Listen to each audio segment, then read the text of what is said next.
Must be something worth talking about to get me revved up and rolling at 10 a.m. here at the Voice of College Football, 10 o'clock Eastern Time, here at the fine studios of the Voice of College Football. We appreciate everybody being here. And again, we scheduled this late last night to talk conference realignment and expansion. Is there a lot to talk about, or is there a lot of talk to talk about?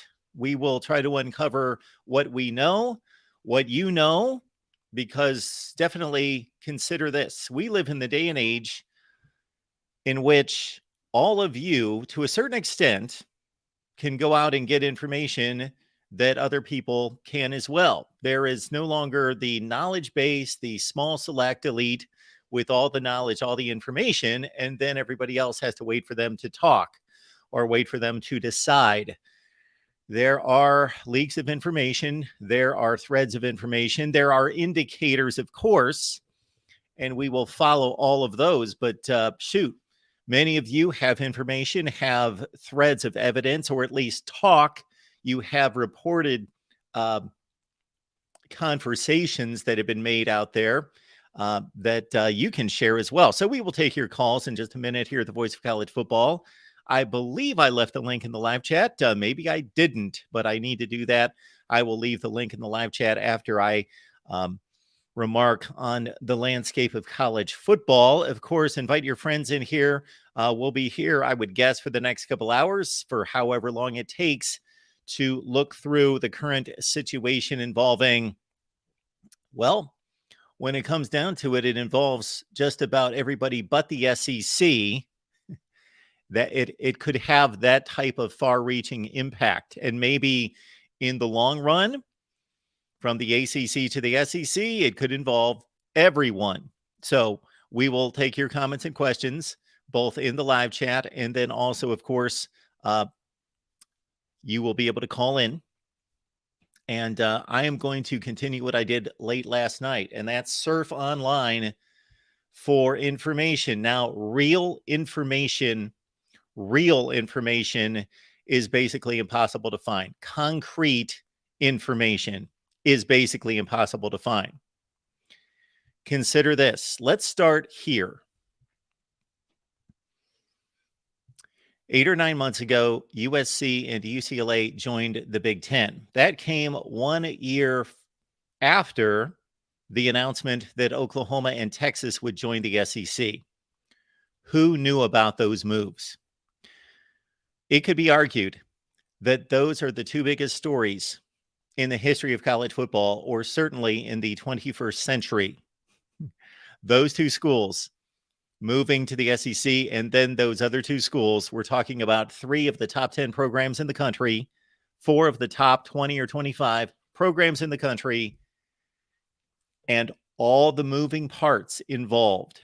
Now, not physical parts at this point, but in regards to contacting, negotiating, and then getting involved, lawyers, administrators, all of that.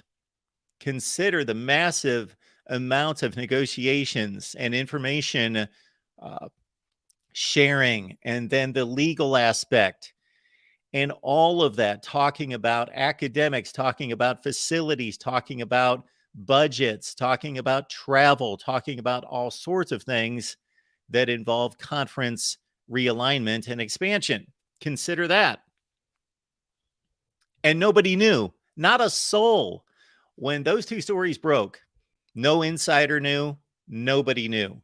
That's how airtight, ironclad those conversations and negotiations were. Much like, in a very smaller scale, Brian Kelly moving from Notre Dame to LSU and Lincoln Riley from Oklahoma to USC. And then we found out later, wow,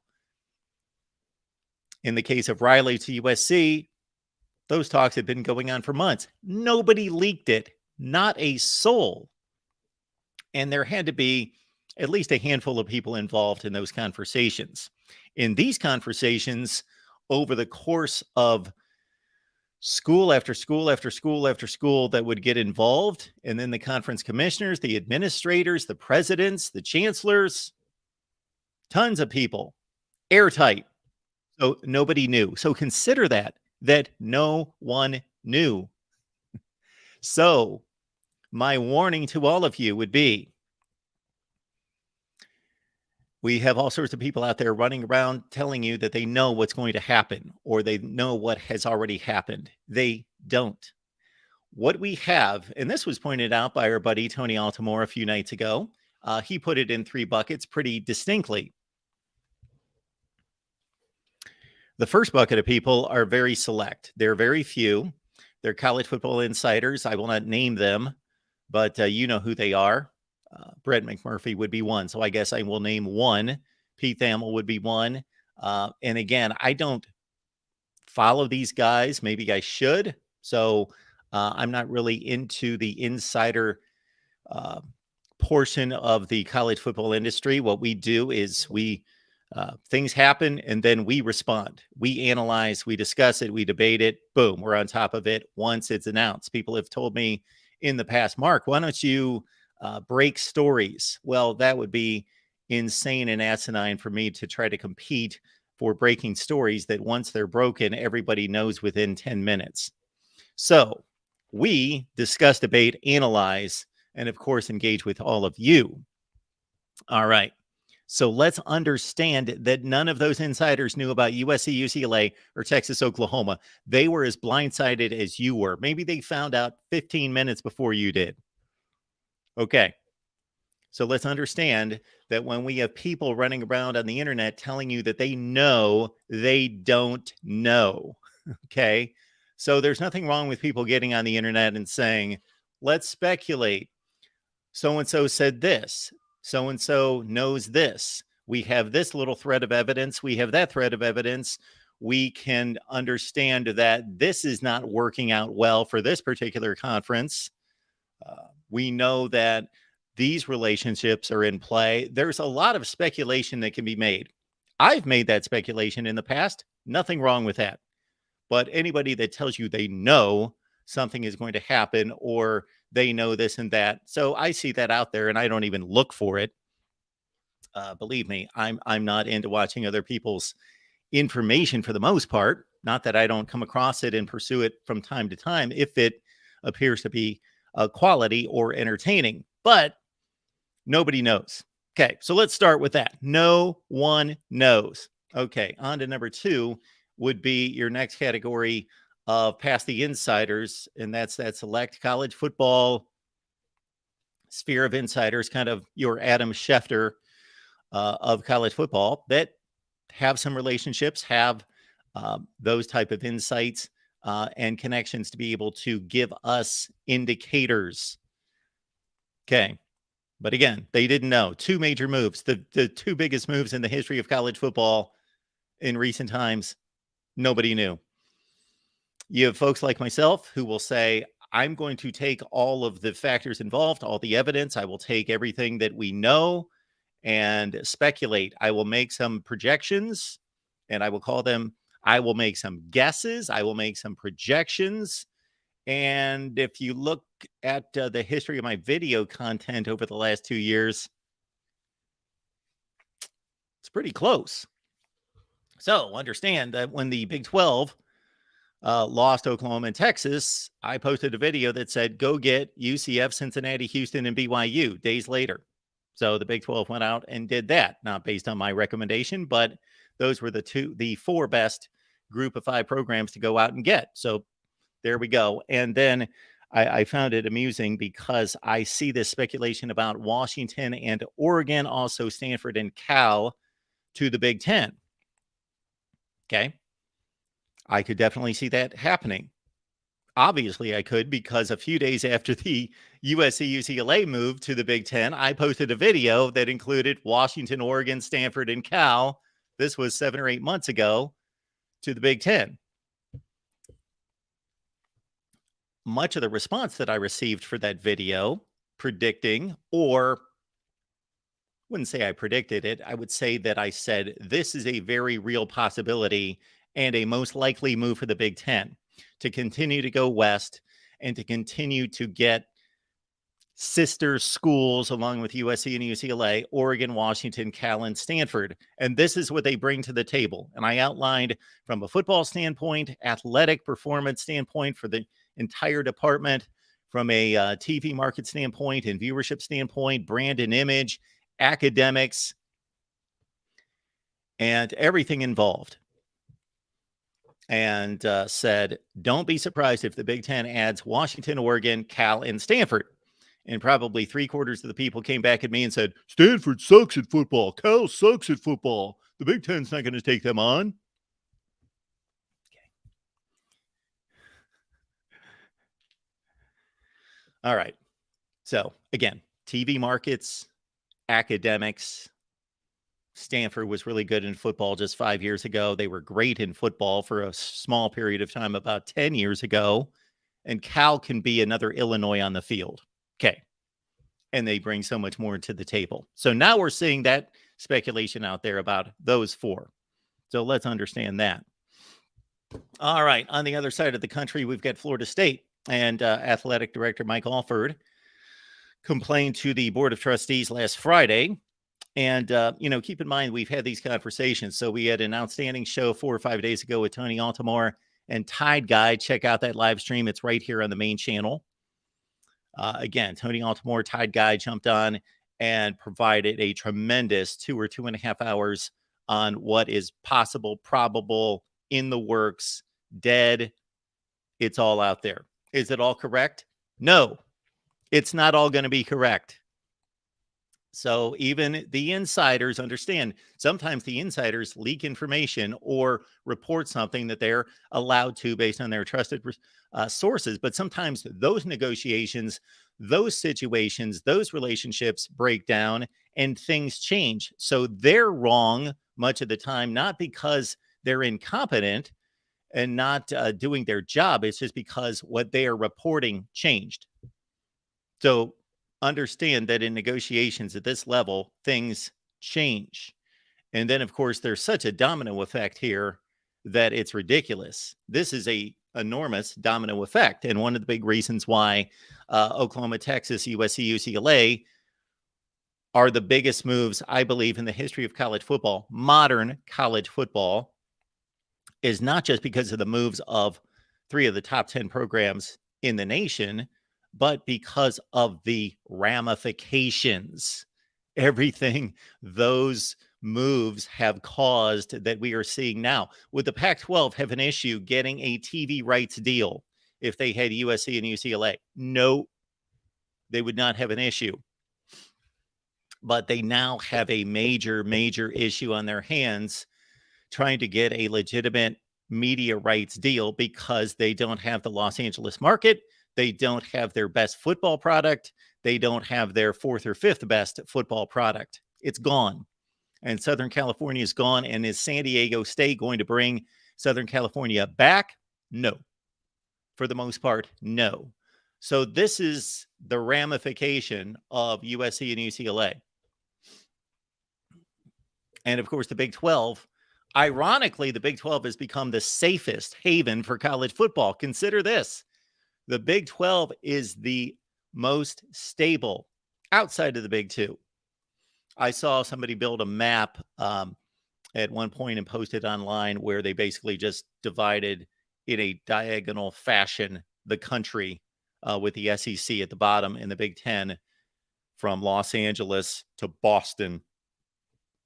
And who knows, we may land there.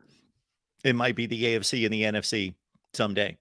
But as we stand right now, for the foreseeable future, the Big 12 has safeguarded itself kind of in a strange way because they fortified themselves by grabbing the 4 to get back to 12.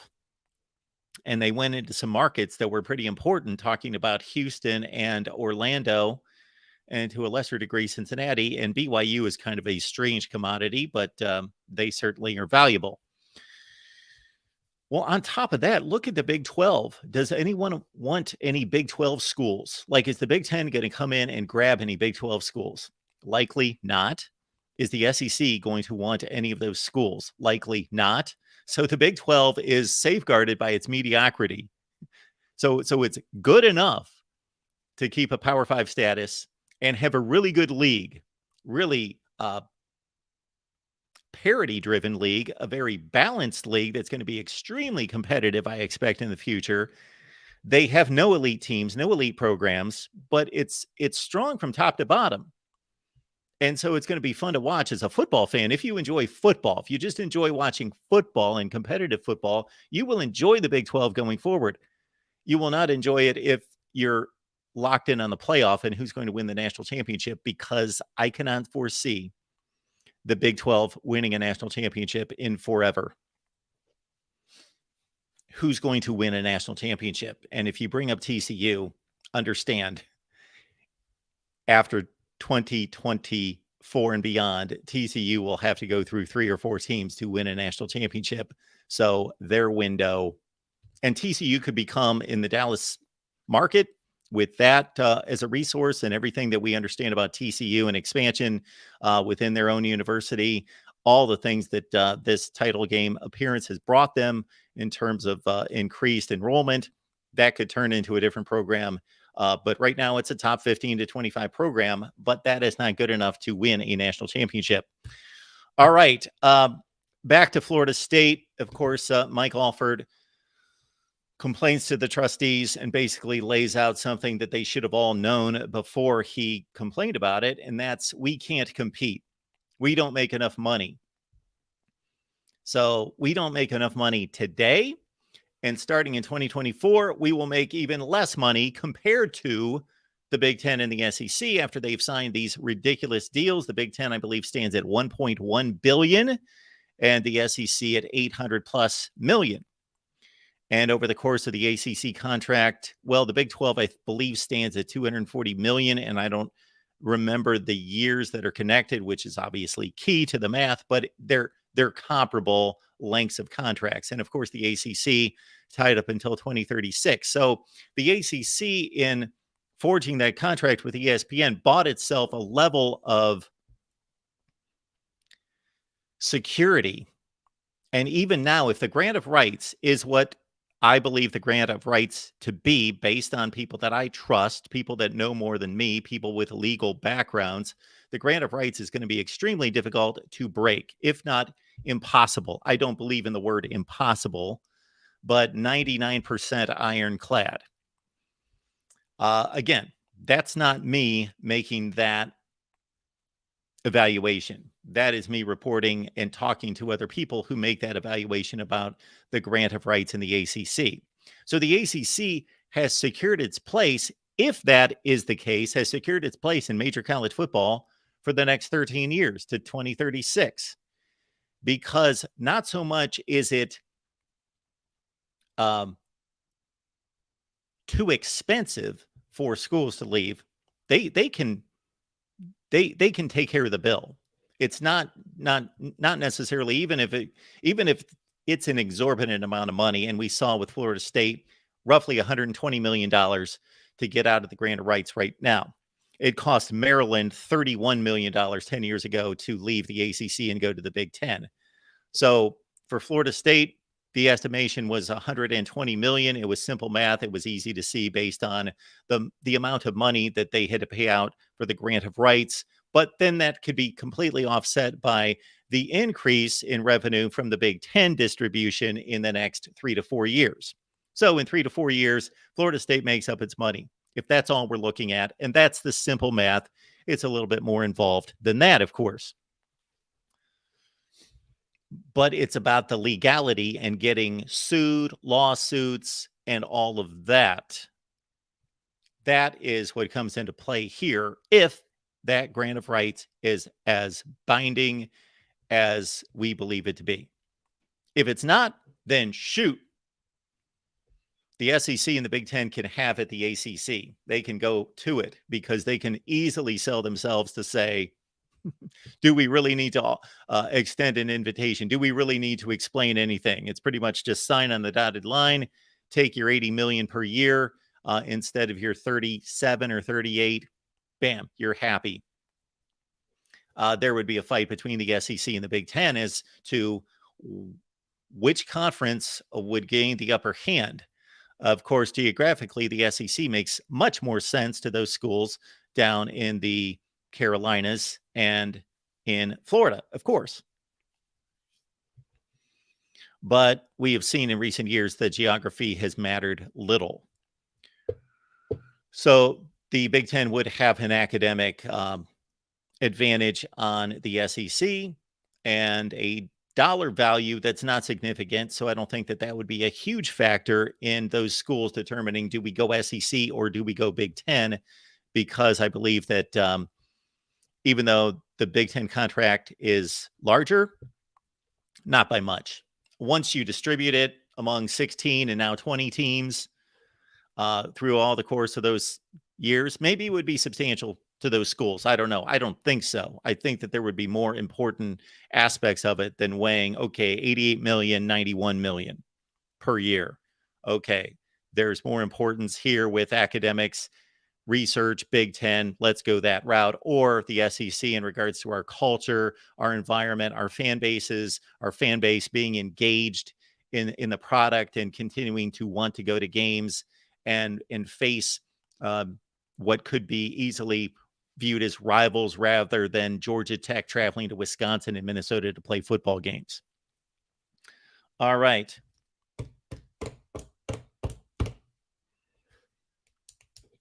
I will mention a few reports that I found. We will loosely term them reports.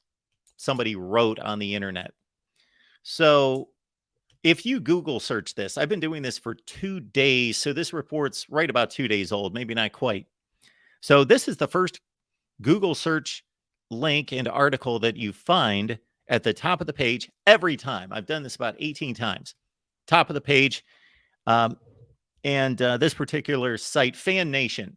So I don't know if you watch or any of their, they post some videos on there, but read their articles on Fan Nation. I do not. I see it listed a lot, and maybe I'll grab something based on just trying to find some information that can be found in 48 different places, but I don't read their material. You know, just understand, I lost a lot of respect for a lot of these sites for a number of reasons. All you have to do is read the shoddy writing. It's horrible. Most of it's horrible. Most of it's horrible. Are there still good writers out there? Absolutely. They're probably on the high end, or they're probably doing their own thing. But most of these sites, most of them, not all of them, there are some extremely clever writers on, let's say, SB Nation. And I haven't read an SB Nation article in 5 years, but I know that there were. I'll jump on there, and there's a lot of crap on there too, and a lot of people that can't write, but there's a lot of people that are extremely creative and funny and witty.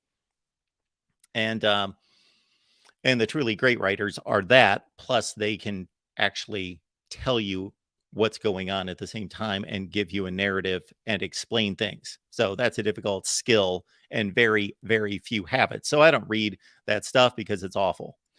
Horribly written. People can't write. People can't write. So anyway, I go to this Fan Nation because it pops up every time, and I just put in college football realignment. And so they just basically regurgitate everything that's already happened, and then they tell you what could happen, and there's really nothing tangible there except, and this is not a huge exception because it's actually not concrete in any way, shape, or form. They are building their entire narrative, the entire article, and the title based on a report from Action Network. I had to look them up. Who's Action Network? Well, they're a gambling site. I don't know how much reporting they do, how much journalism and investigation they do. Maybe they do. I don't know anything about them. I had no idea they existed until this. But based on everything I could find, it's a gambling site. Maybe they've become journalistic elites. I don't know. But Action Network reports that there have been meetings between the Big Ten and the 4 schools that we talked about in the Pac-12. And that's the only line in the article that has any, if it's true, has any any relevance whatsoever. So Action Network reporting that there have been talks between Cal, Stanford, Washington, Oregon, and the Big Ten. So, and again, 7 months ago, my video Washington, Oregon, Stanford, Cal, Big Ten. Check it out. There was something else here I found. Bleacher Report. My goodness, Bleacher Report. Yeah, I found a few things there. Really, it just turned out to be a bunch of speculation, even though the titles of the articles would lead you to believe that they have some type of inside information. And maybe they do somewhere in those articles. I could not find it. All right. I keep getting away from Florida State, but just to wrap up that situation, Mike Alford, Florida State Athletic Director, to the Board of Trustees. You all know it by now. We don't make enough money. We need to make more money. This is a championship caliber school in athletics, and we need the resources. So his outline proposal had to do with revenue distribution within the ACC. So that's where he took it in regards to details. Is a proposal to say, and follow me here on the math, 14 teams in the ACC times 7%, that's 98%. So everyone gets slightly more than 7% of the TV revenue. It's an equal distribution. Florida State, based on what he quoted, and I'm going to take his word for it because it's pretty obvious to see if you look at the TV ratings, that Florida State delivers more than 15% of the TV ratings. So they should, if you believe in unequal distribution based on merit, then Florida State should make more than twice the amount of money than they do right now in TV rights. Now, if that happened, if the ACC, and it's not going to pass, but if the ACC laid down some kind of mandate, and of course they need, the way any of these conferences are structured is they need the vote from the school presidents, chancellors, however it's organized, but from the schools themselves. So it's not going to pass because then Syracuse, Duke, Georgia Tech are going to say, hell no, we're not paying 3% or not going to drop our revenue from 7% to 3%. So Florida State would go from 38 million to 76 million. So they might be like, okay, we're good to stay in the ACC. Thanks. But that is unlikely to happen. Now, could the ACC do something going forward? We've got an expanded playoff starting in 2024, and the playoff money is going to be maybe much like the basketball situation. And I am not a basketball guy. I've not covered college basketball for, not covered it, since the year 2000. But I did cover it extensively every day for 7 years at the highest level in regards to the tournaments and teams and Final Fours and all that. But I've not watched college basketball and kept up with it for 10 years. But from what I remember, the tournament is it is a unique commodity to major sports, where the regular season means this and the tournament means that.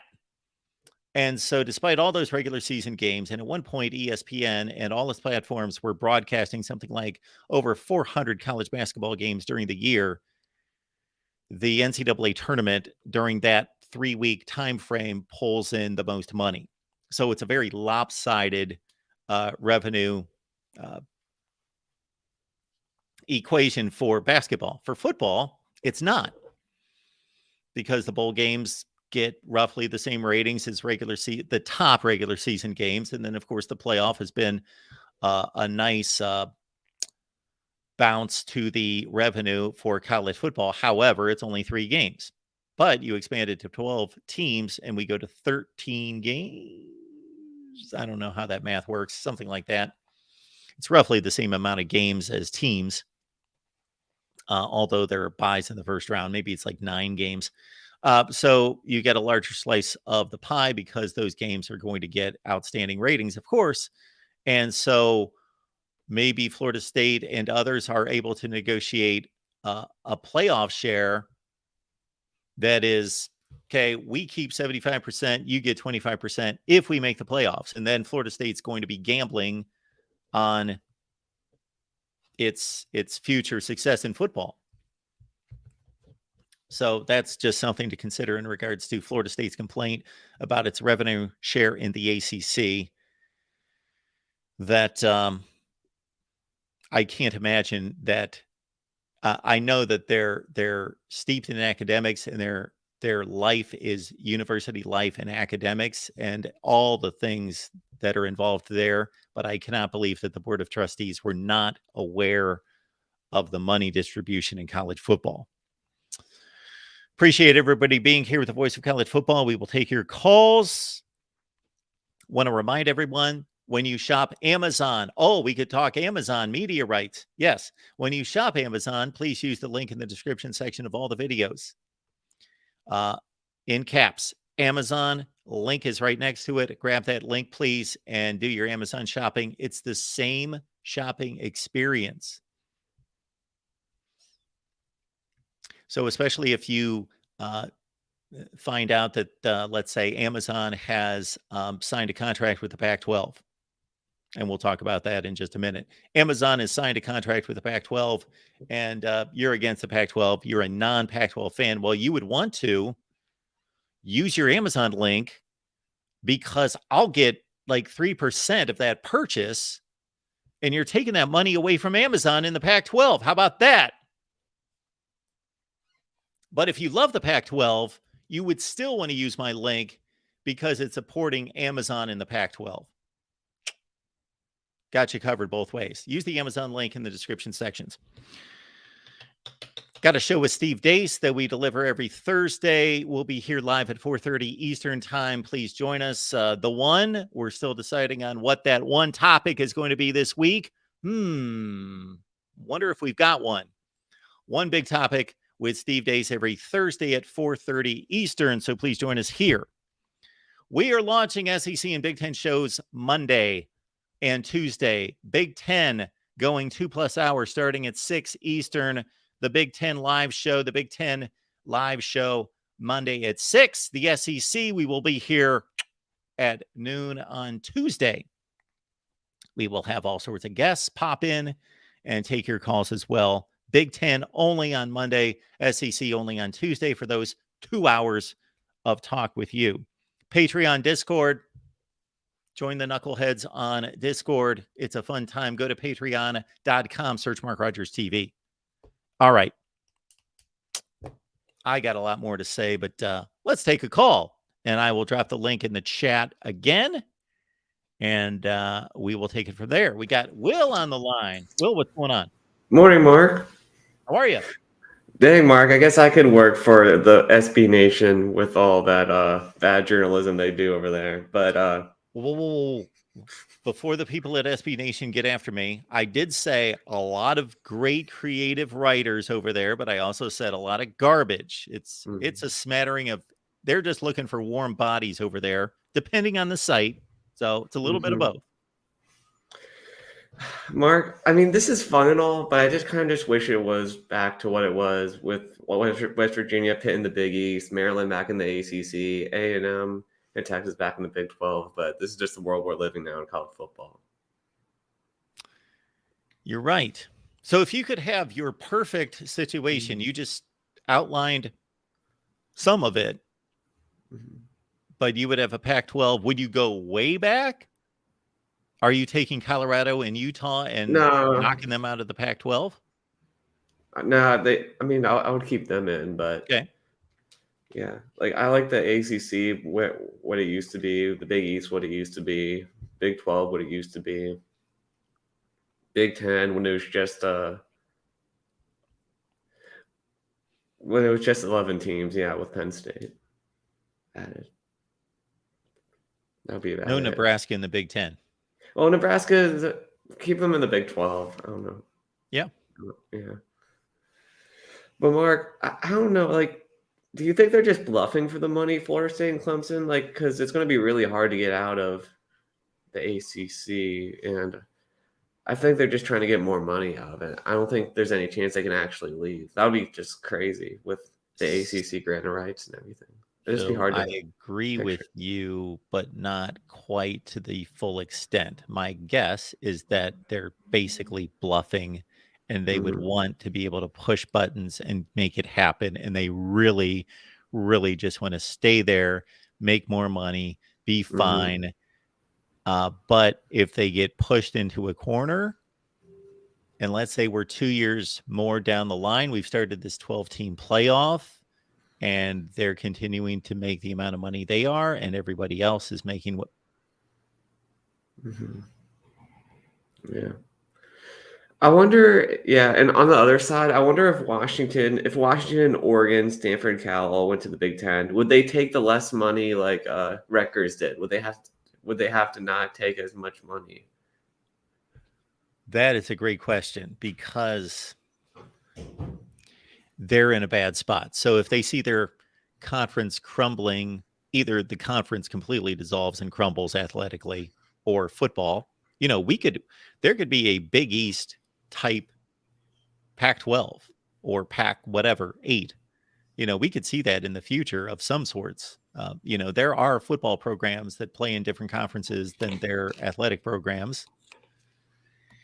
It's rare, but it's happened throughout history, and play at different levels. And not many people look at a lot of the other non-revenue sports, like Notre Dame plays hockey in the Big Ten, right? Yeah. So there are some things out there like that. And again, the Big East crumbled in football and maintained a basketball conference, and I assume other sports at that point. So you raise a great question, because on one hand, I cannot imagine a place like Stanford, with everything that they would be arguing, have as a argument point that they bring to the Big Ten, not from a football standpoint, from an everything else, academic standpoint, the San Francisco market, all of that they would say, why would we? USC is getting a full cut from and I don't know about UCLA. I would assume that they are as well. Maryland, it's amazing. Maryland and Rutgers, we are pushing 10 years later, and they're still not getting a full cut from the Big Ten. They were that willing to jump from the ACC. Wow. I don't know when I guess it's just they really wanted that academic boost. I mean, their sports have taken a hit, I believe. Although they haven't, when they had Ralph Reach and Gary Williams, that was a lot better than what they had with Randy Edsel, DJ Durkin, and Mark Sturgeon. And I don't know, they might be at a point that they make up the money. And I don't know what their revenue split is. I would have to look that up. I can't think that they're taking that much less. Maybe it's 75%. I don't know. So, man, you bring up a great point, and it's not that I haven't thought about it before. It would be really strange if each school negotiated its own revenue share, but it's happened with these other schools. So maybe, and I would think in that case, Stanford's in the best position, Washington's next, and whether you believe in academics or athletics, depending, it would either be Cal, Oregon, or it'd be Oregon, Cal. Yeah. I mean, it would be interesting to see if the schools could get, like, Cal was good back in the day, in like the late 2000s, and then Stanford was good too. So it would be wondering if if they did join the Big Ten, if they would put more into athletics, or they would just be happy being at Illinois or Northwestern. Well, like you say, hopefully they would try. Stanford was a good football program just 5 years ago. They were a legit top 25 program, and 5 years before that, they were a top 10 team. Not just one, like they popped up one time, like they're Houston or Boise State or somebody, but for a considerable amount of time, and throughout their history, going back to 1970 and winning a Heisman Trophy and winning a Rose Bowl, they have had their spurts of near greatness, I'll call it. Yeah. That 2015 game still stings. Gotcha. Yeah. But yeah. Okay, well, Mark, anything else? That's about it. It'll be interesting to see if anything actually happens with all this. If I had to put money on it, no. But no one also thought that Texas and Oklahoma and USC, UCLA will jump. So we'll see what happens in college football. Always a there's no off season with Mark Rogers. Keep it locked here. Use that Amazon link, join the Patreon, and have yourselves a wonderful day, ladies and gentlemen. Will, thank you so much for the promo. Appreciate that. You have yourself a great day. See you later. Folks, if you're just joining us, of course, you would like to know what we're here talking about. Well, of course, it's college football expansion and realignment, but specifically what I had to bring to the table. I went on a rant for about 35 minutes and didn't shut up. So I pretty much covered So not that we won't, because we know people are constantly coming in and coming out, that we will cover what we have discussed, but I would certainly like to take your comments and questions. So I've left the link in the live chat. And as James Scott is reminding everyone, please hit the like button. So what have I not hit? Media rights for the Pac-12. I've yet to hit the media rights for the Pac-12. So I find it intriguing on a number of levels. And if you would like a really good discussion on this, check out our USC Live with Matt Zemek from Trojans Wire from this past Monday. Matt always has great insight and perspective on these type of things. I have a TV background, and it was a great conversation. So here we go. These are some of the things that I can't really regurgitate what Matt had to say, but I remember my responses to what he was outlining to be the key points in all of this. So we've heard Apple, Amazon, Ion. We have heard all sorts of possibilities about partnerships with the Pac-12. We are still, despite the cord cutting and despite what has happened to the cable TV industry in the last 10 years, we are still in a situation that's dominated by cable TV for now, but it's diminishing every year.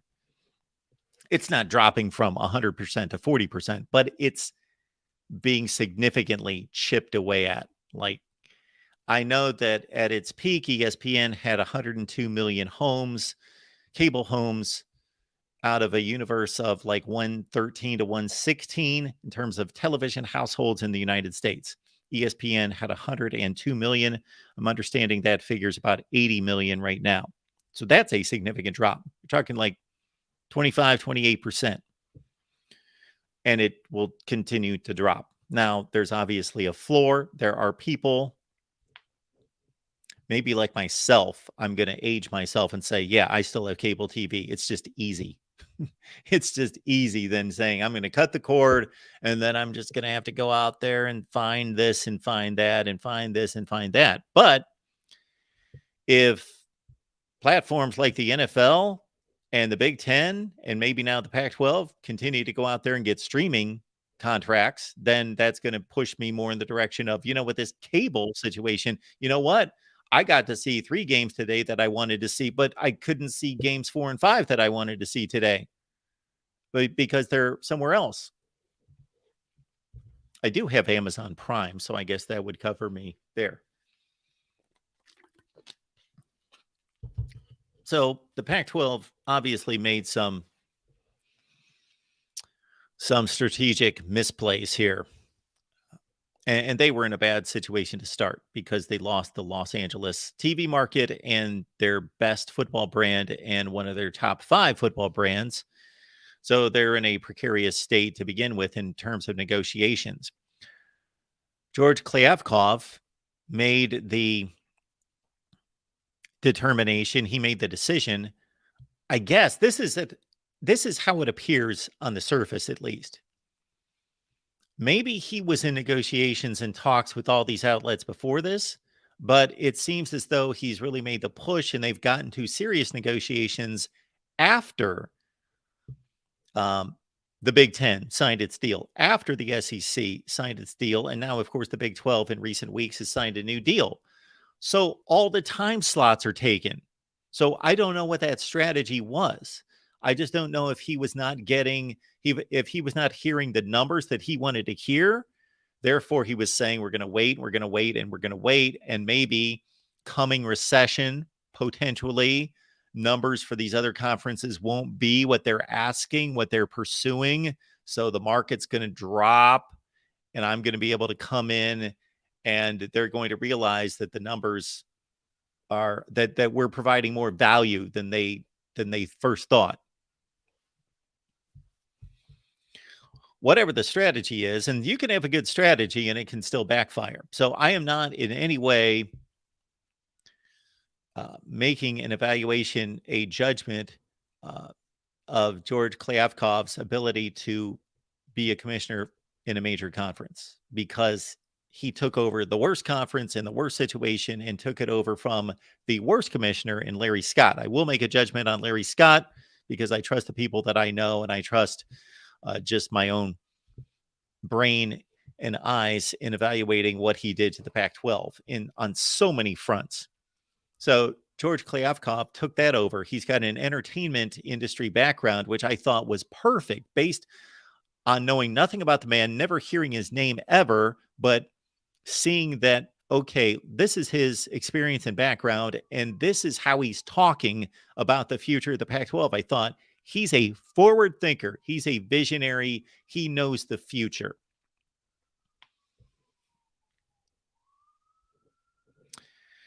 So he knows the future, but again, made a misstep on the surface in waiting. And now, does ESPN or Fox really need any more college football inventory? Well, I'm sure if ESPN can fill a 10 p.m. Eastern time slot with a great Pac-12 game, of course, they're all for it. They want as much college football from the start of the day to the end of the day that makes sense, that is going to be value. So I'm sure ESPN and Fox would still be interested in the Pac-12 to some degree, but probably not willing to pay. Number one, not willing to pay what the Pac-12 wants or believes it is worth, nor are they in a position to give them the time slots. They're all gone. So the Pac-12, if I were the Pac-12,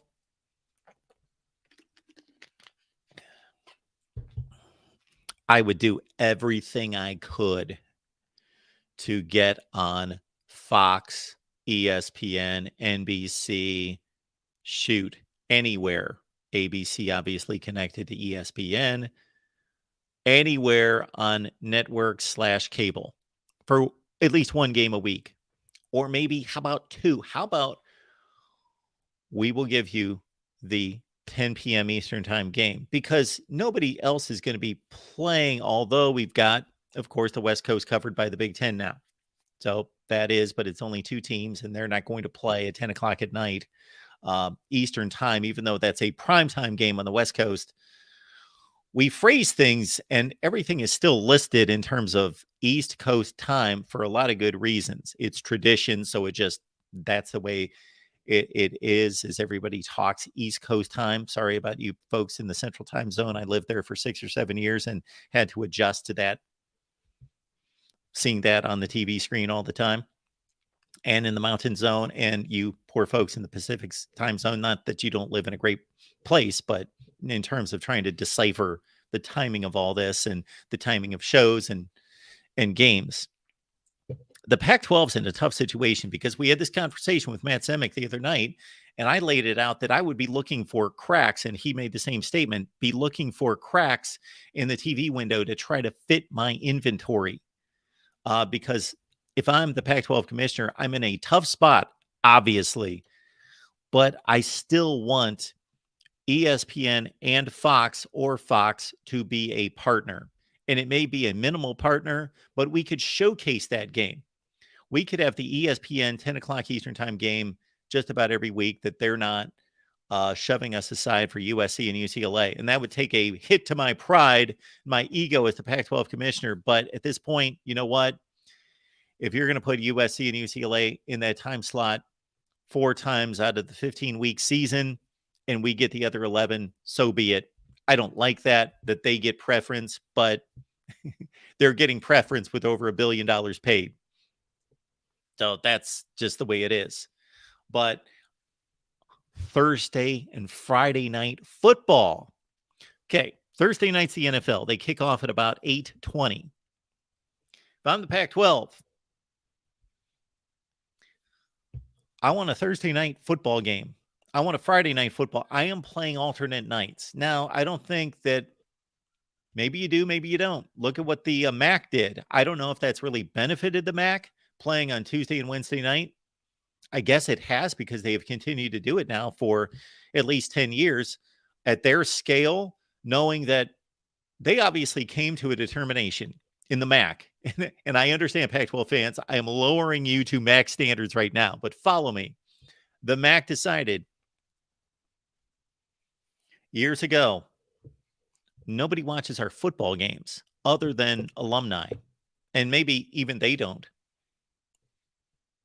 Alumnus of Kent State University never watches a Kent State football game. So here I am. There are many like me. Don't watch MAC football on Saturday. But if you're a college football fan that wants to watch college football, it's like watching the Bahamas Bowl because there's no other game. So you're going to watch the Bahamas Bowl. You're going to watch MAC football on Tuesday and Wednesday night. I still don't, to tell you the truth. Not that I don't enjoy watching a MAC game, but I'm too busy here creating content. So I don't even watch on Tuesday and Wednesday night. But your college football junkie does. So suddenly the MAC isn't buried with the 30th best game on a Saturday afternoon. They've got the only game on Tuesday and Wednesday night. I don't know that the Pac-12 should go to that degree. The optics may be a bit extreme. Like, we're kind of clownish. We're now down at the MAC level. We'll play on Tuesday and Wednesday night. Or shoot, if you're going to go with my philosophy and my strategy on Thursday night to counter the NFL, do it on Monday night and play early. So I am not advocating competing directly with the NFL, but put a game on it, 7 o'clock, an hour and a half before the NFL kicks off. Kick off Monday night, Thursday night at 7 o'clock, Pac-12 game. And you at least have viewers for an hour and a half. And then if they're really NFL fans, they're going to catch the kickoff of the Jags and the Texans at 8:20. But if they're just a football fan, if they're the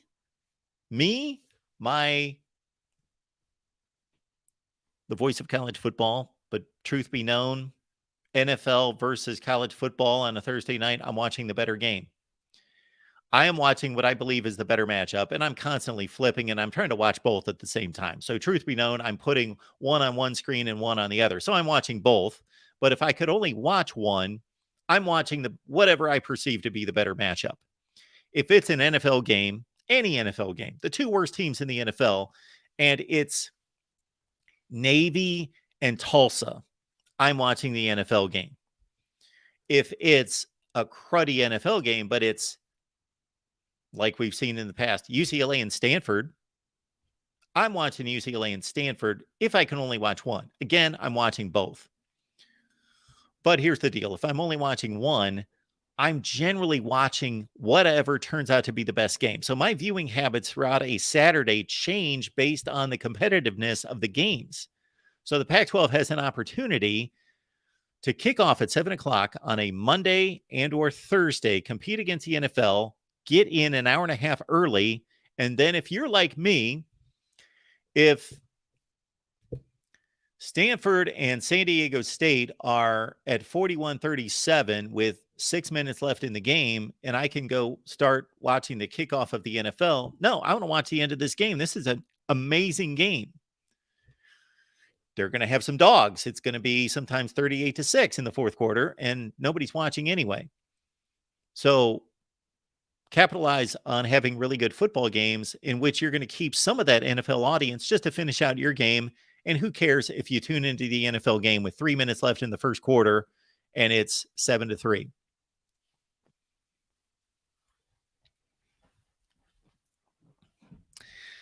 I used to have that fight at times where I used to work concerning college basketball. we used to do these market protects where, let's say, your early NBA game is Cleveland, Detroit, and your late NBA game is Utah, Phoenix. Okay, they're overlapping. The first game's too long. So we would pull markets out. And if the game was really good, we would pull the Utah, Phoenix markets to the tip of their game. And then the rest of the country would still be watching Cleveland, Detroit. But if the Cleveland, Detroit game was a dog, 25-point game in the fourth quarter, then we would just keep the Cleveland, Detroit audience in those markets with the first game, Cleveland, Detroit, and we would send the rest of the nation to the second game. All right, with college basketball, we would sometimes cut off an amazing game, and the same thing with the NBA, just to get everybody to the tip of the next game. And my argument was, you can't please everyone. So that's the first point. If you're running a network like that and everybody, especially at that time, just watching, boom, that game and that network, and they had no other options to try to find the other game, then most likely, I'm guessing, you guys can correct me if I'm wrong, that if you're watching the first game and it's a great game, even if you don't care, even if you're waiting for the second game, which is your game, and you're a big basketball fan, and this game's 78 all with a minute left, that you would want to watch the last minute of that game. If you've invested 2 hours into watching a basketball game and it's 78 all with 1 minute left, that you want to watch the end of that game rather than just get to the tip of your game, that you would rather watch the end of a great game and then join your game at 5-3 in the first half. Anyway, that's where we are. We'll take some more calls here at the Voice of College Football. I appreciate these folks being very patient. We got Tony Altamore on the line. Tony. Hey, how you doing? I apologize, Tony, for making you wait here. I saw a couple calls pop up, but I didn't even look to see who it was. How you doing? Oh, not at all. Good. Hey, I just have one piece of info for you, and I'm sorry, we have really bad reception here. One piece of info for you I wanted to pass on that people brought up to us about Florida State and Clemson in that debate with the grant of rights. Okay. That I think is interesting and unique and is different from what we've seen anywhere else. And that is that these are two state government institutions. So these are wings of the state government. And they are in states where politicians don't have necessarily to worry about assuming Miami and Florida State were both in the same boat, which they pretty much are, where they don't have to worry about other schools being screwed over. So, for example, with Oklahoma and Texas, the Big 12 has, 3 schools left in Texas. And in Oklahoma, you have Oklahoma and Oklahoma State. So neither of those states were willing to go to war as a state government on behalf of the school to get out of the conference.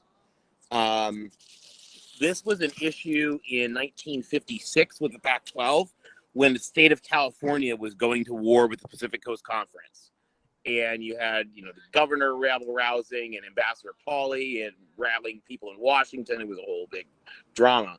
But one of the things, whatever side of the political spectrum you're on, Florida, the state of Florida right now does not really care about political precedents or about political nice. And so the state of Florida decided that it wanted to go to war with the ACC and yank its state institutions out and pass laws to that effect or whatever they wanted to do.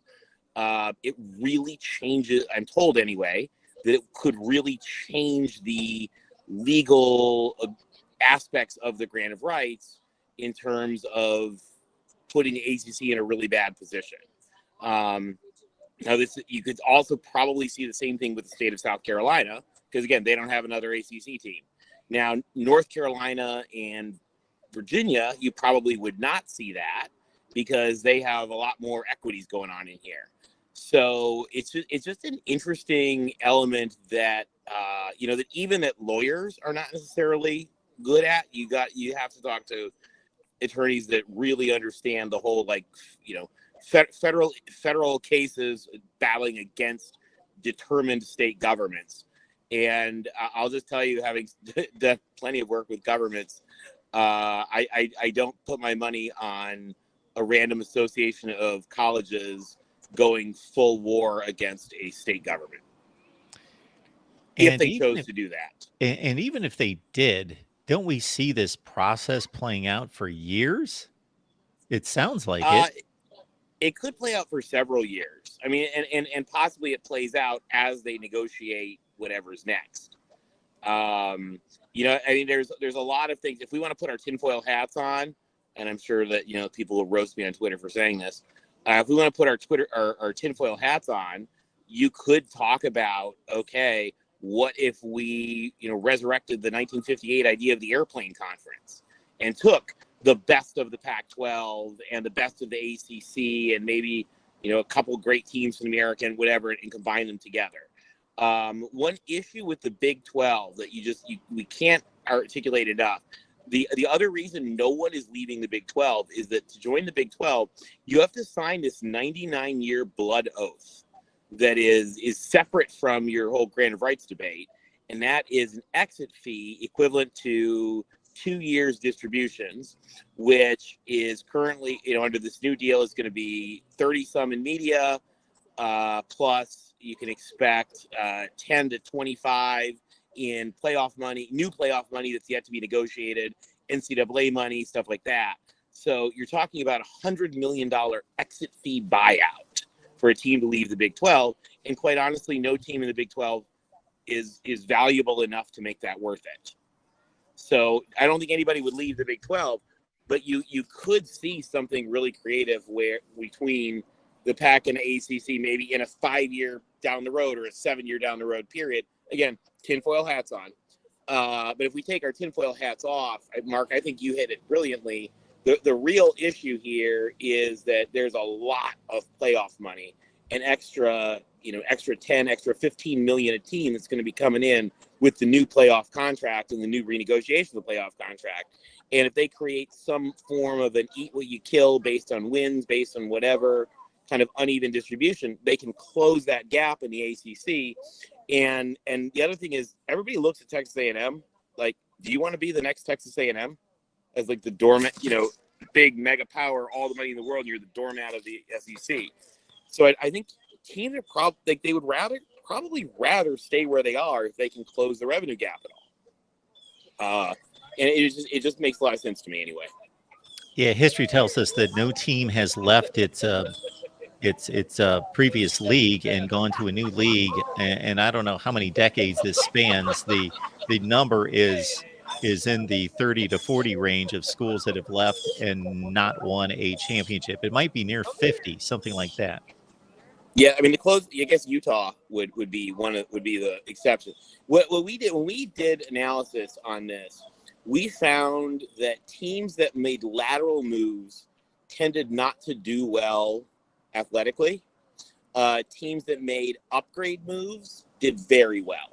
Going back to Michigan State, whether it's Utah, whether it's Arizona and Arizona State going out of the WAC, like everything got better for schools that made upgrades. Yep. But schools like Colorado, Maryland, Nebraska have all had very mixed success. Now, of course, the exception is when you're talking about teams going into Big Ten, Pac-12, ACC, and even SEC. There are huge academic benefits that will translate into hundreds of millions of dollars that are huge benefits to those schools. And again, don't let the SEC ever fool people.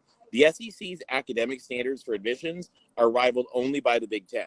The SEC, since its founding in 1932, has only 100% only accepted AAU members or state flagship schools. Yeah, I apologize. I was a bit short-sighted and didn't didn't specify my statement. Yes, in dealing with Power 5 conferences and those Yeah. lateral moves that we talked about the other night, TCU would be another example, of course, of a group of 5 that elevated and was able to win a conference on the Power 5 level. Yep. Yeah, you're right. But you're right. It's the lateral moves that have not gone well for anybody. I mean, look at South Carolina. Look at, look at Tulane. Look at Georgia Tech. Georgia Tech had the one good year. And they've had a number of good years, but like just in general, none of them have the success that they had in their original conferences. So it'll be interesting to see what happens with USC and UCLA. But remember that USC and UCLA have done this a couple times before. They're not new to the we're going to pout and go on our own. Tony, I don't know if you heard what I had to say a few minutes ago about some recommendations that I would have for the Pac-12 in their negotiations for media rights, but they obviously are in a position where they need to get awfully creative. Well, first of all, there is also a very active, and apparently the Pac-12 is aware of the 2 PR firms that are coordinating this. There's a very active disinformation campaign, very effective on them. So I think we just take with a grain until we get an actual word of what is really coming from them. I've heard directly from schools where people are like, what these people.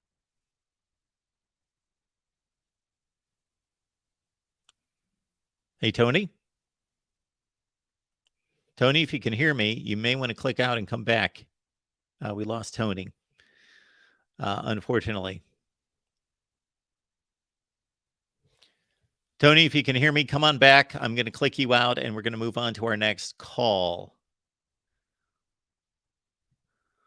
We will keep it moving here at the Voice of College Football, and I'm going to just restate what I said off the top because I went on for 35 minutes, but just the one statement to start us out. Keep in mind, Oklahoma and Texas, those 2 mammoth institutions, athletic programs, football programs, USC, UCLA, same deal, moved. They started talks, they negotiated. Talk about the negotiations involving massive facilities, budgets, academics, databases, all the things that go into the move of a institution and its athletic programs from one conference to another. All those negotiations went on, all the legalities, all the lawyers involved. And nobody knew it, not even the best insiders in college football. They blindsided all of us, all 4 of those schools, in making moves over the last 2 summers to the SEC and the Big Ten. So consider that. Anytime you hear somebody who says that they know what's going to happen, they don't. They can make projections. We've made projections. But I have clearly stated every time I've made a projection, I have basically said, this is what I know about the football, which you can take to the bank. This is what I know about the TV market. You can take that to the bank. This is what I'm gathering based on information from guys like Tony Altimore, first and foremost, but also my own research regarding academics, culture, etc., and legalities involved. And then I've made some type of projection / recommendation to conferences, and you can see all the videos. But I've never stated this is going to happen. I know. Next call here at the Voice of College Football. We got Lawrence on the line. Lawrence, how you doing? Lawrence. Hey, I'm good. I'm good. How are you? I appreciate you waiting. Thanks so much for calling. What's going on? No problem. Not too much. Just watching all the action during the off season with the, rumors and Florida State making their demands. I really think that Florida State should just go ahead and just litigate it. The grant of rights is in 2036. We're in 2023. So, litigation won't last 13 years. It may last a few years, but it won't. I don't anticipate it lasting 13. I think since they're talking slick like this, they might as well just go for it. Like the AD said, they're going to fall behind in money. That's just a given over the course of the next 13 years because Big Ten is going to re-up, SEC is going to re-up, even I think the Big 12 is going to re-up before them. So then you get into the same scenario the Pac-12 is going to be in. By the time you get to renegotiating, you don't know what might happen in the landscape. There might not be a lot of seats for you at the table as well. And given the ACC's product to the date, it's not it's an average product. I would say the ACC football, other than Clemson, is on the same level as the Pac-12 has been with USC. Well, I would agree based on the football performance of the ACC. The last good season they had was in 2016. But since then, it's been awful by all measurements. They're losing 65 to 70% of their games outside the conference against the other Power Four conferences. So 3 things to take into consideration. I'm not saying that you don't have a great point there, Lawrence, but 3 things to take into consideration. So when it's reported how much money each ACC team makes, that's a bit of disinformation there, because basically it's almost like an NFL or a Major League Baseball player's contract. When we see it's 5 years for $200 million, he's making $40 million a year. Okay, not necessarily. He might be making 28, then 30, then 34, then 40, then 50, and it averages out to 40 million. So based on what I've seen and been explained, is that the ACC contract averages whatever it is, 32 million, something like that per team. But we are past the lower figures. So they have allowed for inflation, and there are increases coming and already taking place. So they're not making quite what that average number is. It's going to increase to the end. So it's not as bad as it looks on the surface, number one. Number two, as you well know, the revenue distribution is 7% per team. Do the math, 14 teams times 7% is almost 100%. And it's 98%. It's not going to increase as much as the Big Ten SEC. No. I'm not saying you're saying that. I'm just saying that, they got inflation built in, but they're still going to fall behind. Oh, yeah. Absolutely. No, I'm not. I'm just clarifying that when people read 32 million, that's not accurate going forward. It's accurate, but you have to look past it. But no. They're not coming close to. Absolutely. You're completely correct. But the other thing in play, if Florida State's just looking out for itself, it doesn't care about the ACC. They just want to either stay in a stabilized ACC or move on to the Big Ten or the SEC because they think it's going to crumble. Then they're obviously just caring about themselves. So if they can work out a different distribution, which I've got to think is going to be extremely difficult to change what's already in play. The likes of Georgia Tech and Boston College and Duke are not going to vote to give Clemson, Florida State, Miami more money, but they can do something about this playoff pool money that's coming, this expanded playoff, and they can say, hey, we're Florida State. We make more money through TV revenue than anybody else in the conference. Plus, we expect to make the playoffs. And when we do make the playoffs, we're not going to split the money evenly like bowl money split between everybody. So if Wake Forest, and they're a bad example recently, but if they don't go to a bowl game for 10 years, they're still getting the same split as everybody else. But they can do something about that going forward with especially the playoff money. I'm not saying that's going to be enough to keep Florida State. I'm just saying that they can do things within their current structure to help themselves. I get it. And let's be honest, too. The Florida State football product hasn't been overwhelming either. I mean, they had a decent season last year, but they're relying on brand at this point to try and get more money. It's not because of football. It's not because of on the field play, because last time they won the championship was with Jimbo. That was 13, 14. I mean, we're talking about almost a decade ago when Florida State was on top of the football world. So they're making a play based on their brand and their viewership. It's definitely not based on football. So they definitely, yeah. You just hit it, Lawrence, because there's a difference between how good you are in football versus how much money you bring in. Now, they're closely aligned because obviously people want to watch winning football teams. So that's why Ohio State rules the Big Ten and USC rules the Pac-12 and so forth. We all know that winning and money go hand in hand. But for places like Florida State, obviously their brand, their tradition, their winning ways of the past still benefit them because they're still, as we showed a chart the other day when Tony joined us, we showed a chart of TV viewership in the ACC since 2014, and Florida State's still number one, despite having 5 consecutive horrible seasons. Clemson's 2, Miami's 3. It's exactly the way you would anticipate it to be, but they've been able to live off their brand and people still love Florida State football. Although much of that TV rating has to do with ESPN and ABC placing them in the best time slots as well. Right. So, I mean, at this point in time, let's say that they wanted to renegotiate the deal with ESPN and they wanted to make it performance based, like, playoffs and, New Year's Six bowls and all that, if that still even exists after the playoffs. The reality is, I don't anticipate Florida State really being in the mix. So smart people at Florida State, football guys who really know where their team is internally, of course, they're going to try to sell, what we anticipate to be in the playoff. We anticipate to be ACC champs.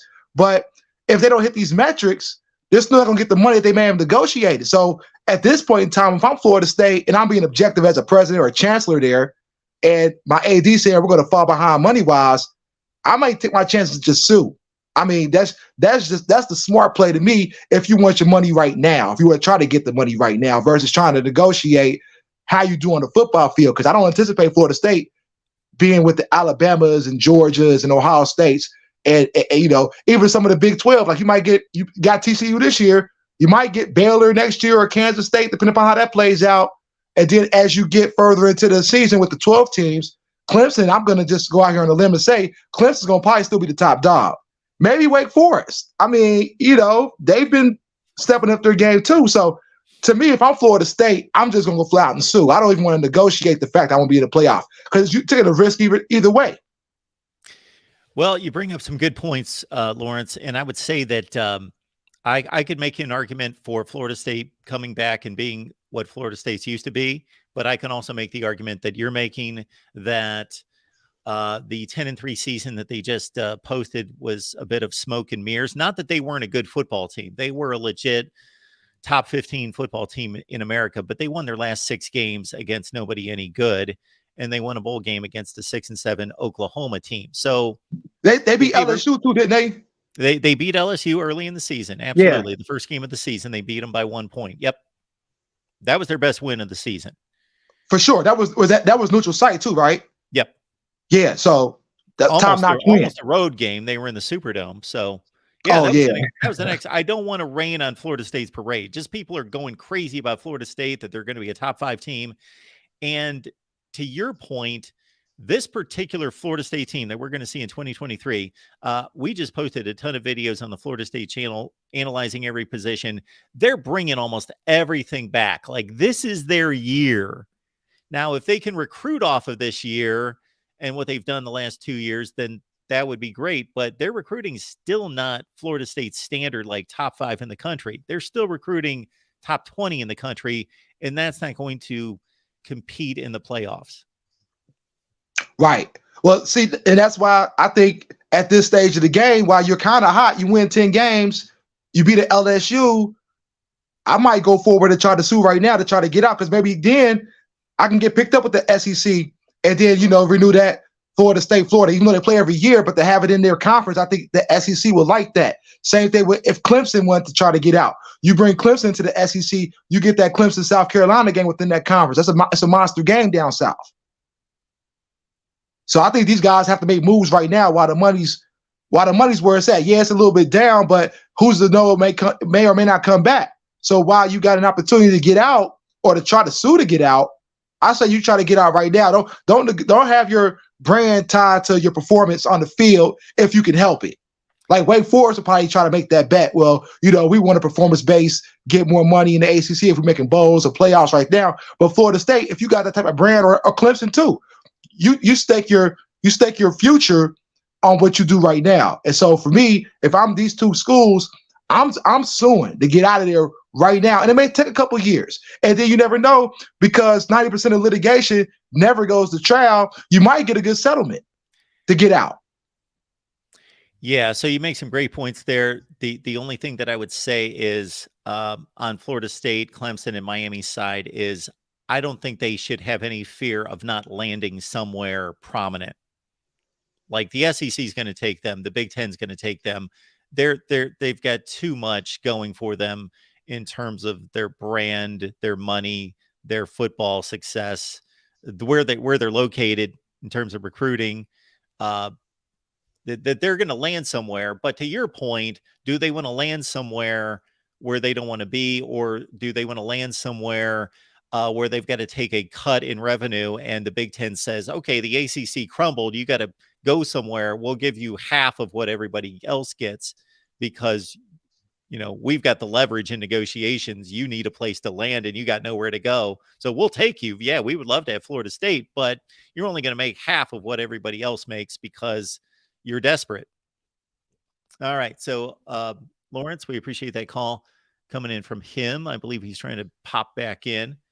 Yeah, Lawrence. Yeah, I was going to just say, you're right. FSU, Miami, Clemson, they can land anywhere that they want at this moment in time. But will the same be able to be said in 13 years from now when the grant of rights is over in 2036? Because a lot can happen between now and then. Sure. I would expect not a lot to happen in regards to their worth and their value, but I don't know if you heard my point when you jumped off there for a second, but I was just making the point. Those three schools are always going, unless there is just some unthinkable thing. Look at what happened to Penn State, and they still didn't fall off the map. So right. I can't imagine any scenario in which Florida State, Miami, and Clemson will not be football. Even if they're not playing well on the field, they're still valuable football commodities in 12 years. The issue with them would be if they're in a conference that's crumbling and they're desperate to go somewhere, that the Big Ten or the SEC would say, yeah, we're happy to have you, but we're paying you half of your revenue share because you're desperate and we got the leverage and you got to find a place. And so we'll do it, but you're only making 50% of what Auburn and Alabama and everybody else makes. Right. Well, that 50% could be more than what the ACC gives them. I mean, if you think about it, they're making 70, 80 billion dollars, and then once that SEC contract gets read up, they're going to be probably making 100 billion to school themselves. So if you give them 50 and they're going to make incrementally 35, 36 million dollars at 14 million dollars plus, it might be worth it just to get in there and work your way up to get to that full share when you're taking half the money, and half the money is still better than the ACC. Man, I appreciate you calling. We're going to take some other calls here, but all right, sure thing. Call back anytime, man. All right, we'll keep it moving here at the Voice of College Football. Some reminders here. Our Oklahoma show that we typically do on Wednesday is moving to Friday this week, so please join us on the OU channel. We will announce a time soon on that. Also, later today, Michigan Live at 5, Florida State at 6. You may want to join us for that over on the Florida State channel. Florida State, folks. Florida State at 6 Eastern, Miami at 7 Eastern. And, of course, if it involves Florida State, that means it probably leaks over to the Miami show as well at 7 o'clock. We're going to come back late tonight, about 8:30 Eastern, I believe, is what I set the time at, to talk college football realignment. McD showing up for the show. What's going on, McD? Hey, Mark. How you doing? Doing well. What's going on? I'm doing great. I want to talk about I want to get your opinion on something not involving realignment. I don't know. Sure. What do you think of the coach that through his first 50 games did better than the current coach at Texas A&M, being on the Maryland coaching staff as the associate head coach / defensive assistant? All right. So to interpret for everyone, McD is talking about Kevin Sumlin through 50 games having a better record than Jimbo Fisher. Believe it. All right. This is what I think. Jimbo Fisher took over a really good football program. They weren't necessarily winning big on the field, but tons of money, tons of facilities, first rate in every way. They have poured so much money into that football program, even pre-Jimbo Fisher, that it's ready-made to win. And, you're playing in one of the two best states to recruit talent in. So great situation for Jimbo Fisher. They back up the Brinks truck, dump it on Jimbo Fisher to win SEC championships. He is now entering his, if I add him up right, 6th season. He came in 18, yeah. So 5 seasons, he's basically been at best an 8-4 coach. That's been his best season outside of the COVID year when, depending on how you evaluate that, I think a bit of it was smoke and mirrors. They had an easy schedule. They played a pretty light opponent in the Orange Bowl, but facts are facts. 9-1, top 5 finish, won the Orange Bowl. But besides that, very underwhelming. Basically, he's been Kevin Sumlin too. And then this season, of course, he brings in the top-rated recruiting class of all time in 2022. It fractures to a certain extent. I know that narrative, though, McD, has been overplayed. People think that class has crumbled. They've had a few defections. It's not crumbled. So they still have a ton of talent on that team. All right. The only reason, McD, that I believe that Jimbo Fisher has a job right now is because of how much money he makes. If that were any other coach, and let's say he would have gotten a reasonable contract. Okay, 4 years, $7 to $8 million a year, $35 million contract. He would be fired. He would have been fired. They would have bought him out, fired him, and he would be gone. But they would owe him something in the neighborhood of $75 to $85 million if they fired him right now. That's why he's still the head coach. I know. I'm just laughing. I just find it funny that he's still around and like they bought into him. Meanwhile, Kevin Sumlin, face palm down at Arizona, but he's now a defensive assistant, or excuse me, an offensive assistant. Because I think, is he an offensive or defensive guy? Sumlin. He's an offensive guy. Offensive. Although he played defensive back in college, but he became an offensive guy. That's what made him a big deal at Houston and got him the Texas A&M job. I just find it funny that he's on the Maryland coaching staff now. That was Mike Locksley's big offseason move. Yeah, I noticed that. So I did want to acknowledge that. The only other thing I want to bring up to you, Mark, because I don't want to waste, I don't want to take too much of your time, is I think the Pac-12. I've been listening for the past few weeks involving the Pac-12, Florida State with the ACC, which Florida State and Clemson do have a point. I mean, piggybacking to the last caller, what does Wake Forest, what does Syracuse, what does I don't know, whatever school in the ACC, not in the first ones that come up in your mind, what do they bring to value when it comes to football in the ACC?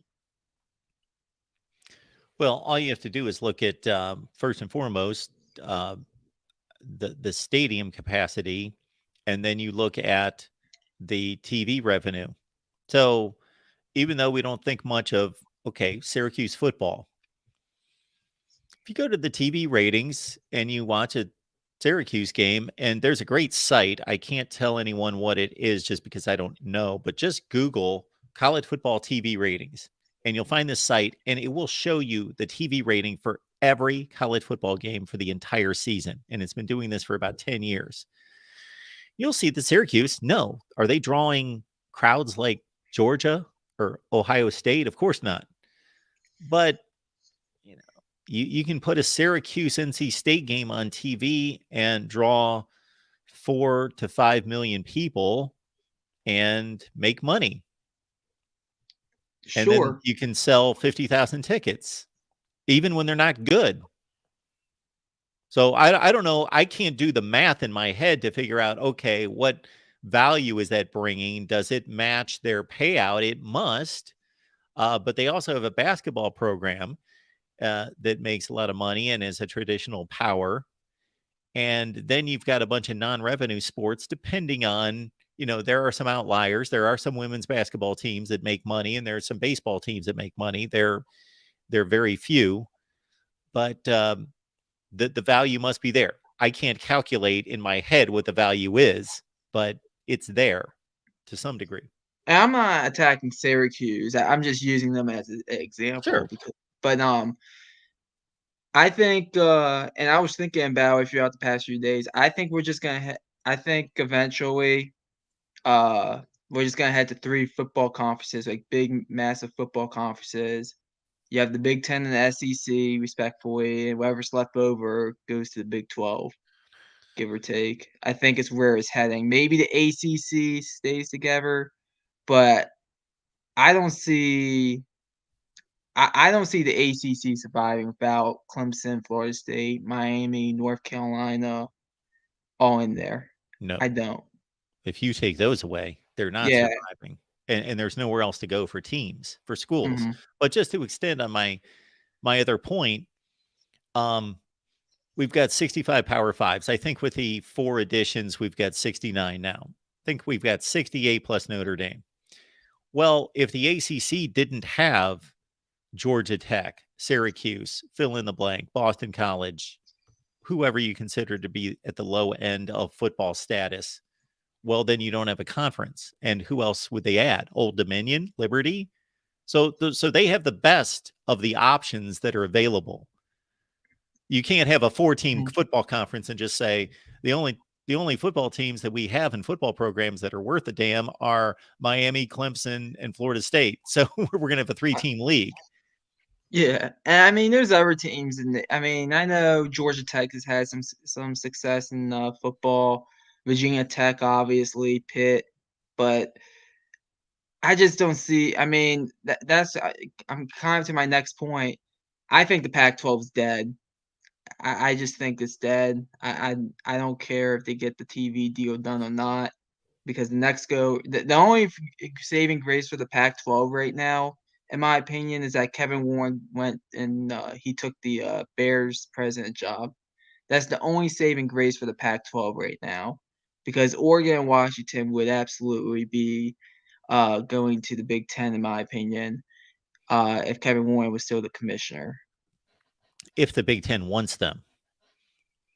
They want to be in the Big Ten. We don't know if the Big Ten wants them, because the Big Ten could have added them 8 or 9 months ago. But based on all, I think, fact-checked reports, we know that Oregon and Washington applied to the Big Ten, and the Big Ten did not accept them. They basically gave them a wait and see.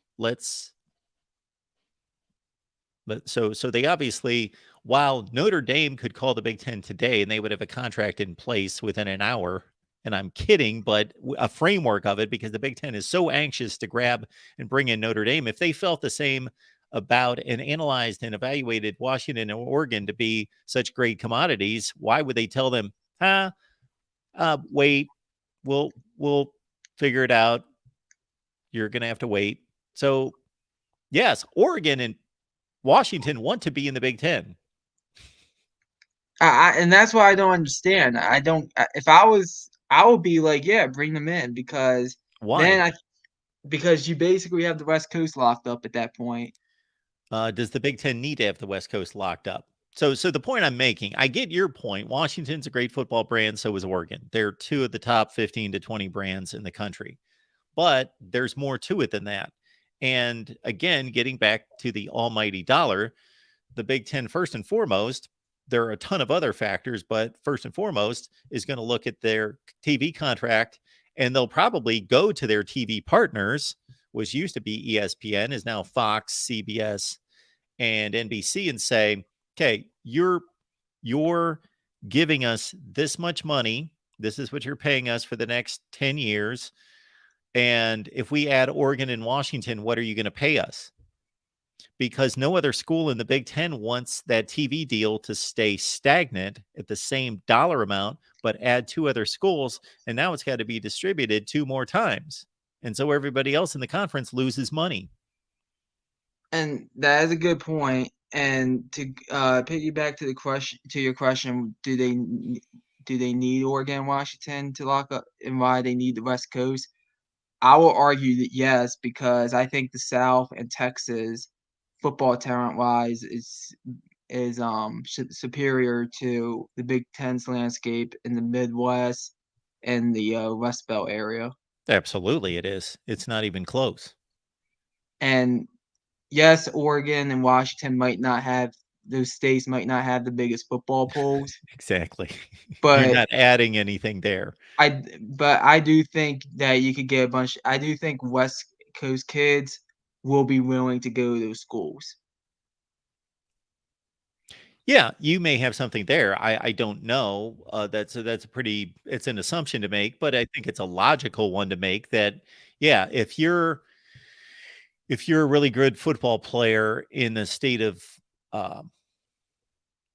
of California, but for some reason USC is not going to sign you in UCLA, that you would be more apt to play ultimately in the Big Ten by going to Washington and Oregon than otherwise playing for another Big Ten school.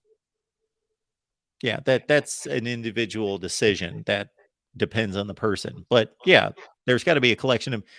We know obviously most college football players, even though this is becoming a national sport and it's a small world now with technology and with the airplane, and a lot of student athletes do choose to go to a school across the country, that there's still a tie to geographically because of family, because of familiarity, and what lifestyle they want to lead, that they stay close to home generally.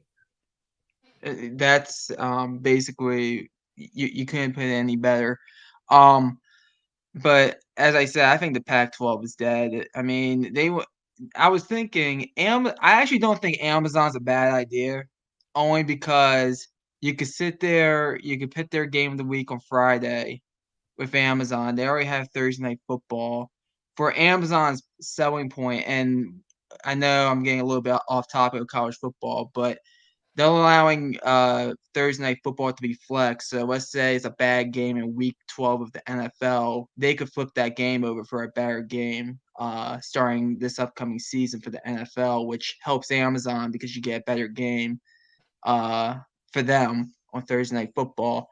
I don't think that's a bad I don't think that's a bad marking point if the Pac-12 wants to join Amazon, because you gotta think without USC and UCLA, you're still gonna probably have, I would say, out of the college football season, I'm gonna be generous and say 5, but probably really 4 games that you want to watch that are probably top 25 matchups or like just rivalry games. Um, let's say they have Washington and Oregon. Oregon's ranked number 8 in the country, but Washington might be struggling a little bit. I still want to watch that game if that's like the only game on, because it's a rivalry game. I think it means something. But Well, as I mentioned a few minutes ago, this would be my strategy basically if I'm the Pac 12. They have been locked out of Saturday football to a certain extent. I would still go to Fox and ESPN and say, we want to play at 10 o'clock Eastern. And we understand that you've got USC and UCLA. However, they are only going to play so many games at 10 p.m. Eastern time. So if we can play 12 of the 15 weeks, I would still want a network time slot somewhere. I wouldn't want to go exclusively to Amazon or Apple or a streaming device or an alternate channel, Ion, or some crazy place where nobody can find you. I would want to have a staple somewhere on the network calendar.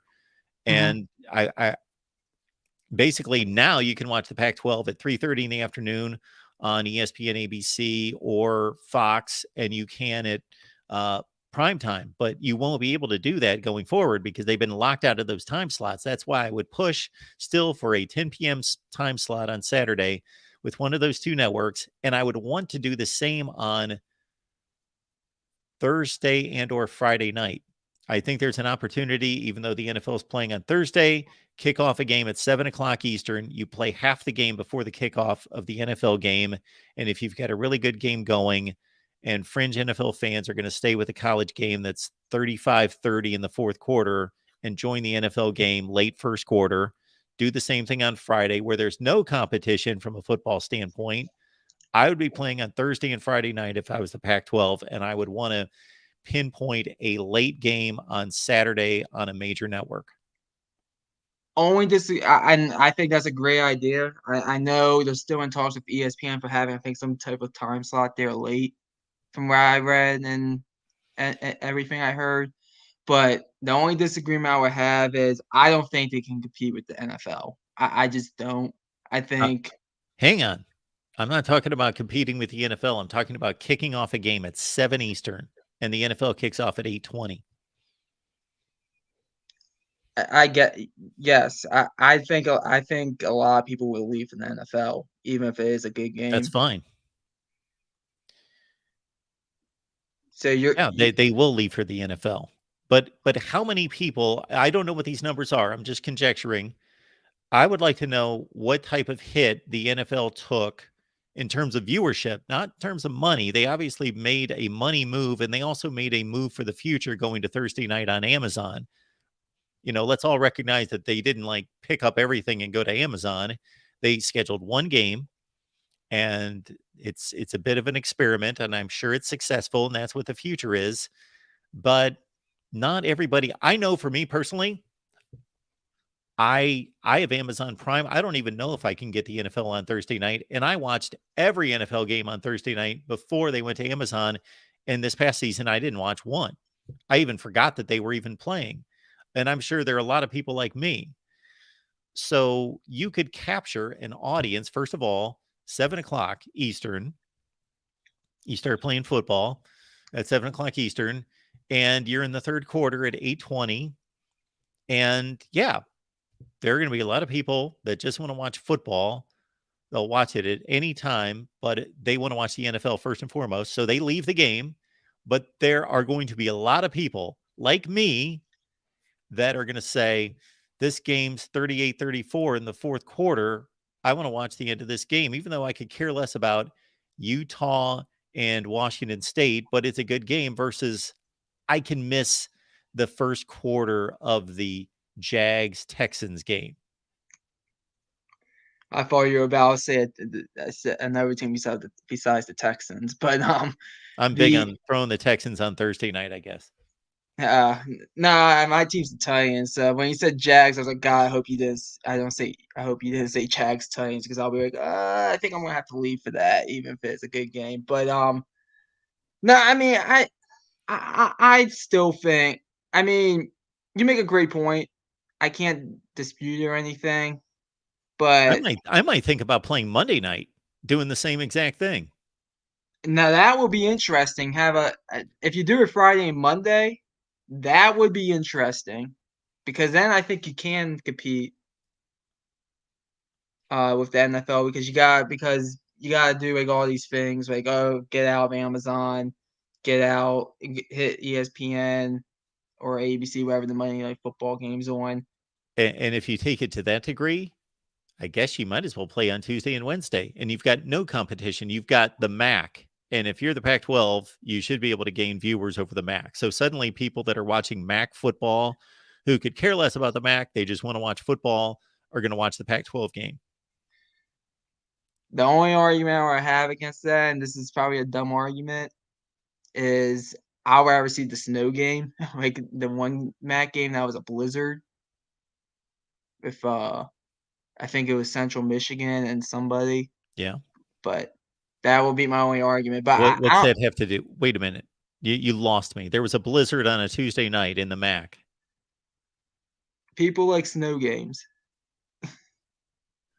Oh, whoa. Okay. You're pulling a needle out of a haystack. Yeah, that there was a snowstorm one time during a MAC game, so they might have watched that game over a Pac-12 game. Okay. That's the only time I think I would have probably not changed the channel over the Pac. But all right. I mean, you're not wrong. But I still think the Pac-12, Pac-10, they're dead. All right, McD. Appreciate you being here. All right. Thank you. Thanks for the call. All right. We appreciate the Super Chat contribution, and this is a great point. So I went down another path with the conversation with the previous caller in regards to why it would be difficult for Florida State and Clemson to litigate and what other conditions could be met to appease them. But this is a great point by Packer 910. Thank you for the contribution. How much would it cost Florida State or Clemson to litigate a cast iron contract for 6 years? Yes. It's a phenomenal point. It's a great point. All right. Back to the phone lines. We got Chris on the line. Chris, how you doing? Good. How are you? What's up? I'm doing well. Oh, thanks, Mark. I don't want to waste too much of your time because sometimes I repeat myself a lot. And so if I get off track, just cut me off. It's like I won't be upset, but Amazing how many people call me and the first thing out of their mouth is that they don't want to waste my time. I don't. Well, I appreciate that, but my response would be, well, if you don't feel like what you have to say is valuable, then you shouldn't waste my time at all and not call. Well, I agree with that. That's kind of my point. But anyway, I did what I think I already I sent you an email. I don't know if you saw it or not. It was kind of a summary, I guess, of historical where the conferences kind of fare. Did you get a chance to see that or no? I have it. I have not looked at it. Oh, that's okay. It's fine. Basically, all it did was it just kind of gave a, on a scale that I use, which kind of it gives a pretty good idea, I guess, of how the conferences stack up against each other. And I went off of the kind of the old way where we had 10 teams in the Big Ten, and I included the Southwest Conference, and which had 9, I think. And then, but kind of what I was interested in was kind of where it showed kind of where they divided themselves, because you talked about I guess there's going to be 3 or 4 additional Power 5 teams now. Cincinnati, I think, Houston, Central Florida, and Brigham Young, I think. Yes. So, and they're going to be in the Big 12, I guess. But the question I guess I have, Mark, I hate to keep bringing it up because it's kind of an old topic, but the Southeast Conference, obviously it's a better conference. I mean, that's kind of what I was leading into, is like the data that I showed you shows that it's probably the best conference, but of course people probably already know that, but yep. Big Ten would be the second best. So it makes sense why teams would probably want to move to those. I don't know why they necessarily would want to move to the Big 12, except that, I guess to keep them where they're at, front and center, I guess. But at some point, I think you would think, I don't know, isn't there a diminished return at some point? I know in UCLA, USC, going to move to the Big Ten. I mean, I understand what that might do for them. I mean, it's a better move. I understand that, but at what point does it become maybe kind of a lateral move? Maybe you've already talked about that. I kind of think you led into that a little bit. I know Oklahoma and Texas to the SEC. I know that's a move up, no doubt, but that's only because the Big 12 has lost a little bit of its. At what point does it necessarily become an advantage? I mean, if that's what we're moving to, so where do we draw the line? Is it going to be 24 teams per conference now, or do you have any insight on that? Well, I would say it this way. Let's make it very simple, that for a particular school, there are only, we can talk money, academics, football brand. We can talk all sorts of TV ratings. We can talk all of that. But when it comes down to it, a school is going to leave its conference for only one of 2 reasons. Either they get a better deal from another conference, or they believe that the conference that they're in is going to fall apart. For the conference, and their perspective, they only take on an additional school if it brings value to them. Sure. And values calculated first and foremost by money. Now, that's not the only consideration, but it starts there. I understand. So that's pretty much the determination that, let's say, we'll take the Big Ten, for example. That is going to be their complete driving force, is going to be money and academic standing. So the money is usually tied to how good the football program is, and the athletic program to a lesser extent. Usually goes hand in hand. The most successful football teams bring in the most money. And then there's also an academic component that's important to all these conferences, and especially the Big Ten and the ACC, I would say, in the Pac-12. But I guess that the only other thing that could push maybe the Big Ten or the SEC to expand is that they're playing this chessboard, and if the other one gets too powerful, that they may be willing to take a per team hit financially to gain more value and more teams and more leverage by taking on more. Well, I guess It's an arms race. Well, sure. And I understand, like I said, the data that I sent you, I guess I got a chance to look at it, but historically, the best 2 conferences, like I said, were the SEC, Big Ten.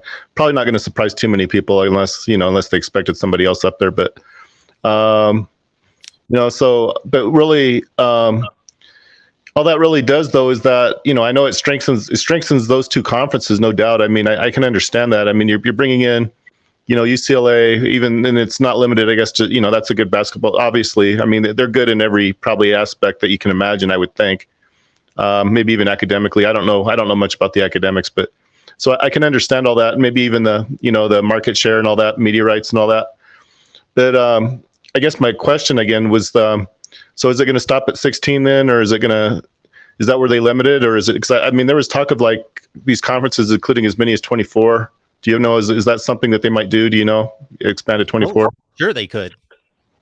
Well, at that point, I kind of think if they do that, that's kind of the question I have, because, in a 12 games regular season, Mark, and I've researched this a little bit, and I think I kind of know what I'm talking about. There isn't much gain to have beyond. I mean, so what that would actually do if they include as many as 24, that's going to make it probably to where you're going to split it. And so why not? I guess kind of what I'm thinking, and I don't know if you agree with this or not. You have these 12-team conferences. They seem to do pretty well. I mean, they're stable.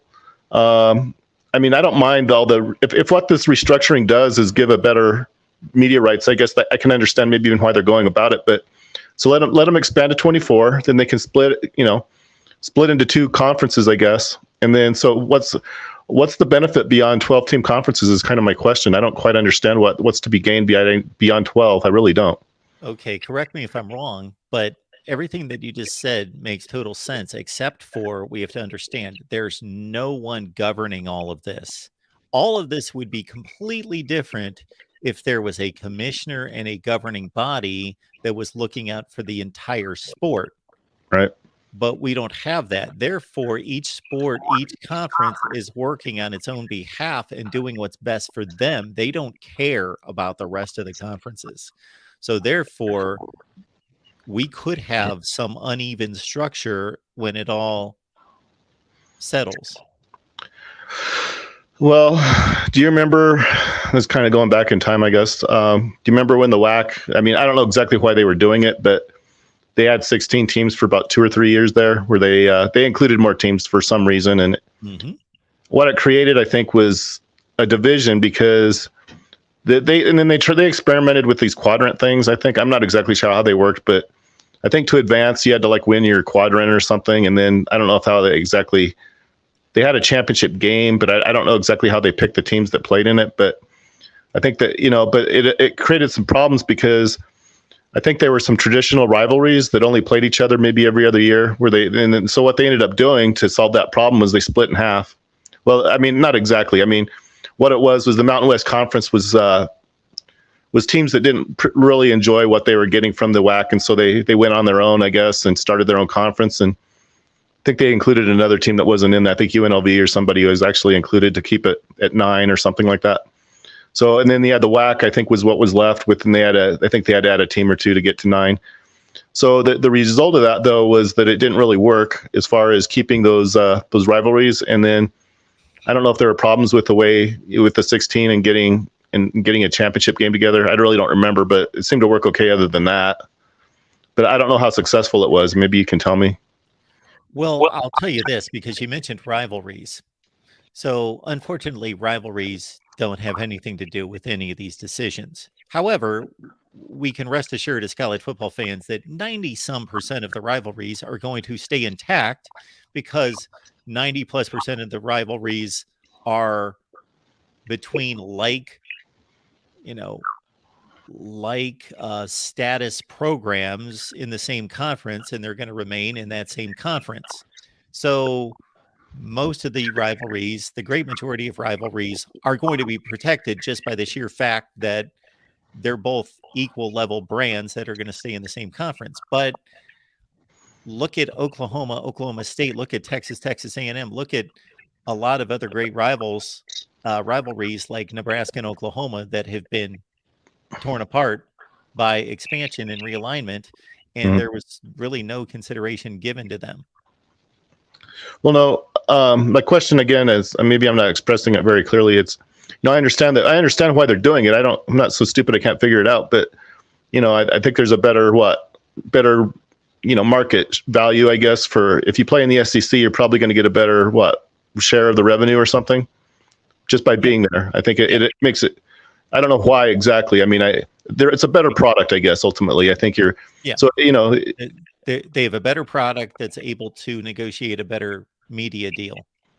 But I guess my question again, Mark, is so do you stop it at once? It was 16? Is that the end of it now? Or I mean, I've heard mention that I think even that's part of the conversation, isn't it? That Clemson and what was it? The other team that we were talking about, Florida State maybe might actually leave. I mean, which I could see that happening actually.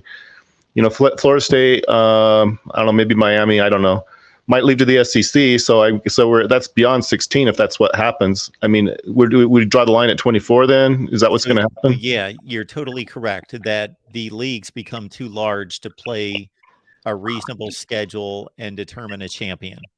If you've got 24 teams and you've got a 9-game conference schedule, then you have all sorts of scenarios that can result in not figuring out who should be the conference champion because not enough teams play each other. So you're completely right there. You get to a point where you have to build some kind of like NFL kind of structure of divisions, and within the conference, multiple divisions, and then you almost have a playoff within your conference to determine a champion. You have to. You're right. One other question, Mark, if you don't mind. And then that was kind of partly why I sent you the information I did, because I kind of wanted it to reflect the former state, I guess, of where the conferences used to be. I know that's old school, I guess, thinking, but if you look at the data that I sent you, it's in the email I think I sent you, but you can kind of see that even with the old, because I used the data as if they were still in that grouping, even though they're not anymore. But the Big Ten was still pretty far up on the ladder there. So I don't know. I guess the question I still have really, I mean, I understand maybe bringing in Nebraska. Who was the other team the Big Ten brought in? Was it Rutgers maybe? Anyway. In Maryland. Oh, in Maryland. Yeah. Well, Maryland seems to be a pretty good fit. I think that was a pretty smart move. But, I know Nebraska's done pretty well at times. I mean, I don't know if they're real suited to the Big Ten. I mean, I don't know what your thoughts are on that. I think, I think they've done, pretty well overall. I mean, I know lately that's not necessarily true, but, I think they've had a hard time. Do you think that they'll do better now with the coach they brought in? I can't remember his name. He was from Baylor, I think. Yeah, they made a great hire, in my estimation. Matt Rule. Is that was a great hire? Yes. But just I will make one statement on Nebraska's move from the Big 12 to the Big 10, and then we'll move on. But the only thing I have for you there is the answer to the question of whether it was a good move for Nebraska to move to the Big 10 depends on what you consider success.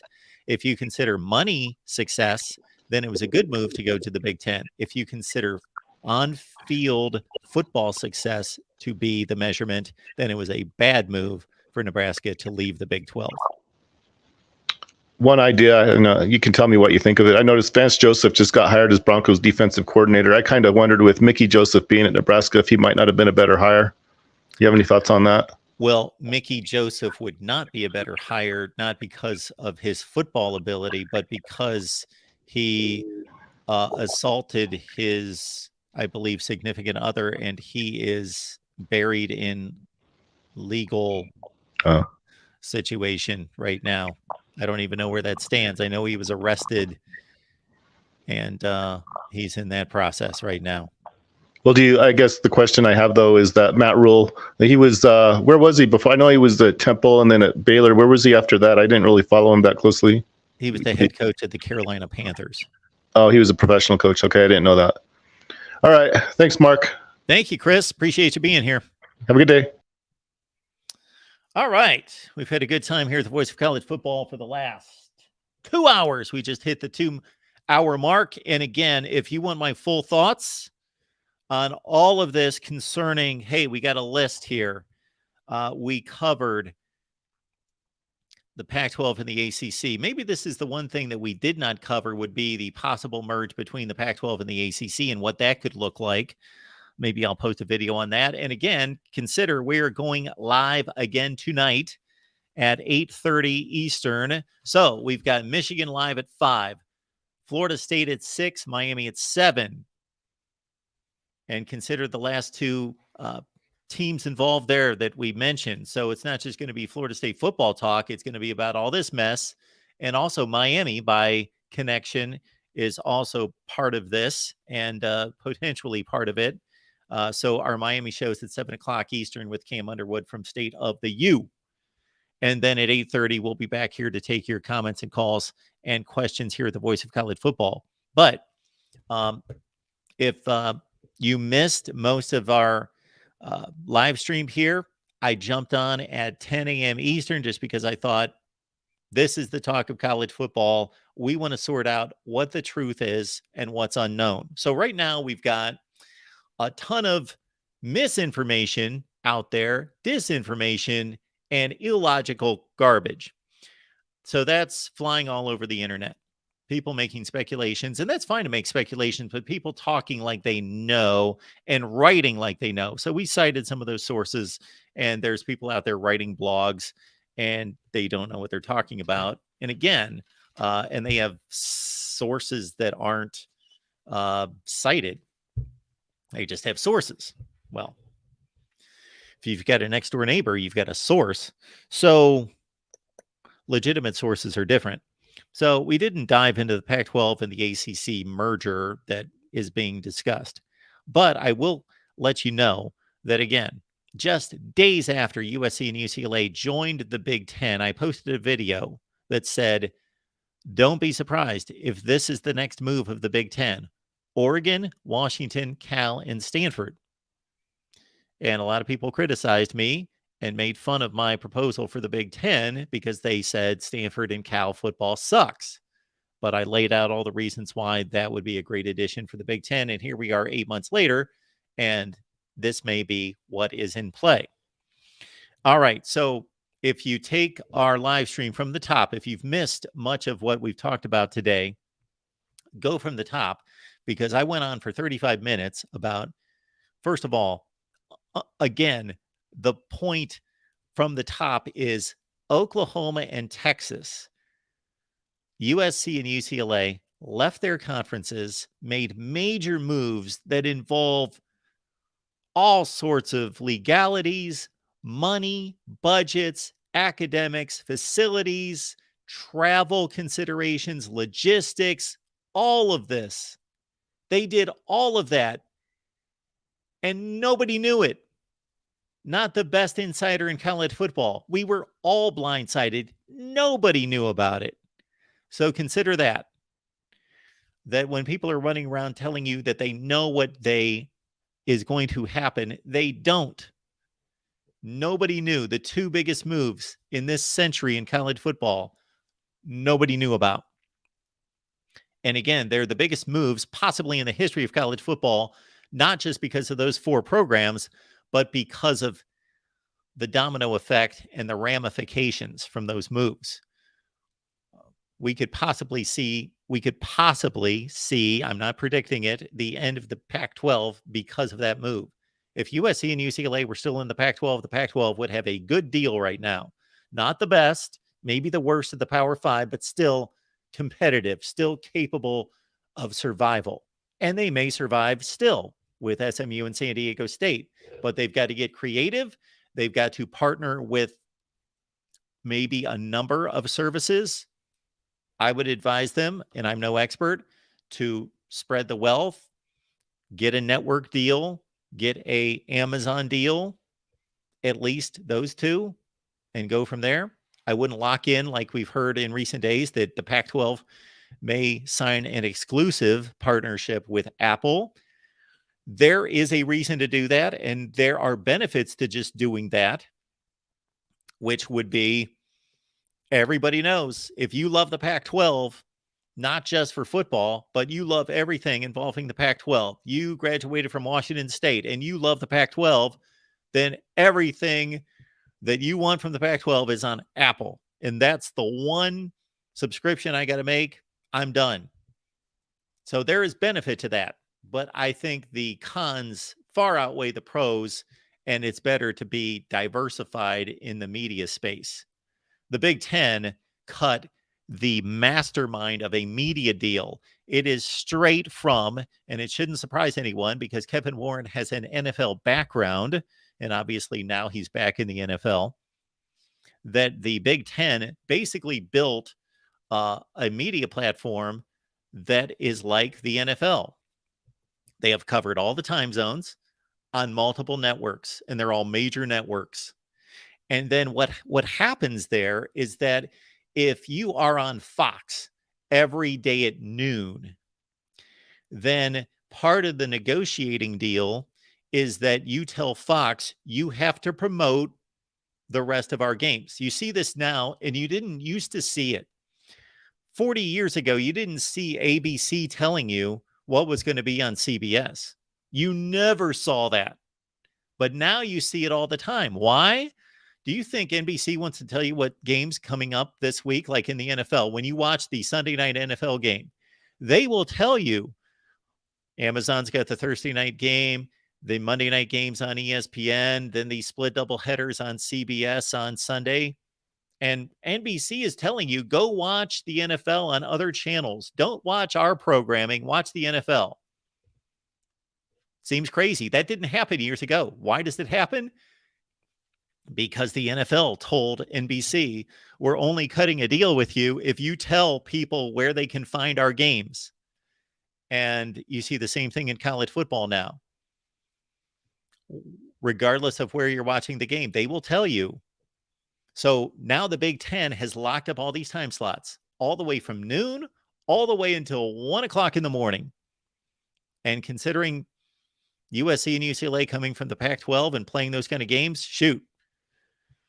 When it's a non-conference game and it's going to be on the Big Ten network, let's say, and it's USC and Fresno State, shoot, that game's going to be on at 2 o'clock in the morning. So the Big Ten's going to be on for 14 hours. And during all those windows, starting, let's say, it's not going to be every week, but primarily Fox at noon. Maybe it will be every week. Fox at noon, they're going to be telling you, go to CBS at 3:30 for the Wisconsin-Minnesota game. Then go to, who is it? Is it NBC for the primetime game at 7:30, Ohio State and USC. And then late night, we've got a Big Ten Network game, which is going to be Nebraska and UCLA. And the Big Ten, and of course, Fox. Okay, let's take it through the day. Let's make the 3:30 window an example. It's 3:30 on CBS. Well, they're showing the Minnesota-Wisconsin game on CBS at 3:30. Well, there were 3 Big Ten games at noon. Their pregame show is going to show you the highlights of those games. It's all going to be connected, and they're going to show you that at 7 o'clock, you go to, who would it be? Go to NBC for the Big Ten game. Then the Big Ten Network's going to have the 2 10 o'clock games. So it all works together, and they promote each other, and they're going to have to show the highlights. They're going to want to show their property, because even if you're CBS and you're showing Minnesota, Wisconsin, and you know Ohio State, USC's on NBC at 7 o'clock, you still want to highlight those teams, because you know what? Next week, you might have the USC Nebraska game. So what the Big Ten did, they just put it all together. They built an NFL model schedule. All right, folks, we appreciate you all being here at the Voice of College Football. Thank you for being here. I believe we have done enough damage. Unless somebody wants to call me, I am certainly willing to hang out some more with about 200 folks on the line. But we have the Amazon link. So please use that. It's in the description section of all the videos. So please, you can support us by shopping Amazon. You already do, so you might as well use our link and give us 3% and Amazon 97% instead of giving them the full 100%. So think about that. They're worth $1.7 trillion. That was the figure I saw. Amazon's worth $1.7 trillion. The Voice of College Football, we're only worth $1.3 trillion. We would like to catch Amazon. So when you're giving them 100% of your money, at least toss us 3% by using our link that's in the description section of all the videos. And because of the kind work of guys like Joey and John and Exploring with Ben. The link, I'm sure, has been sent many times in the chat as well. So the Amazon link is crucial to us, and it benefits you as well. All right. Doesn't cost you a penny. We got merchandise. Hey, go to thevoiceofcollegefootball.com. Check out our merchandise. And I have left the link in a number of places on the community page on our channel and elsewhere. We will continue to leave it. And I've seen it in the chat today. So check out our merch. We got a new merchandise line, and we're excited about that. And we've got a lot of options. Joey continues to add to the line of options. And if you've got a suggestion, let's say you say, hey, can we get that in lime green? It's possible. So, but there are a ton of options already there. Absolutely. Good stuff there. Big Ten and SEC shows. So think about doing this for 2 hours on Monday night and 2 hours at noon on Tuesday. Nothing but Big Ten talk starting next Monday at 6 Eastern with you and with a lot of great guests. So we will bring in our very best from the Big Ten. And always let me know who you would like to see on our show, and I will do my best to bring them in. And then Tuesdays at noon is going to be SEC block here at the Voice of College Football. And of course, coming up Thursday, listen up, everyone, Thursday at 4:30 Eastern. It's myself, Steve Deace of Michigan Podcast. We go toe-to-toe on one big major college football topic, and we call it The One. And again, be here. We fire up the live stream at 4:30 Eastern on Thursday right here at the Voice of College Football. Michigan live at 5, Florida State at 6, Miami at 7. We'll be back here tonight at 8:30. And you know what? If anything happens, there's anything that breaks this afternoon, we'll be back here live right here at the Voice of College Football. Appreciate all your contributions. Please hit the like button on your way out, and we will see you at 5 Eastern, if not sooner,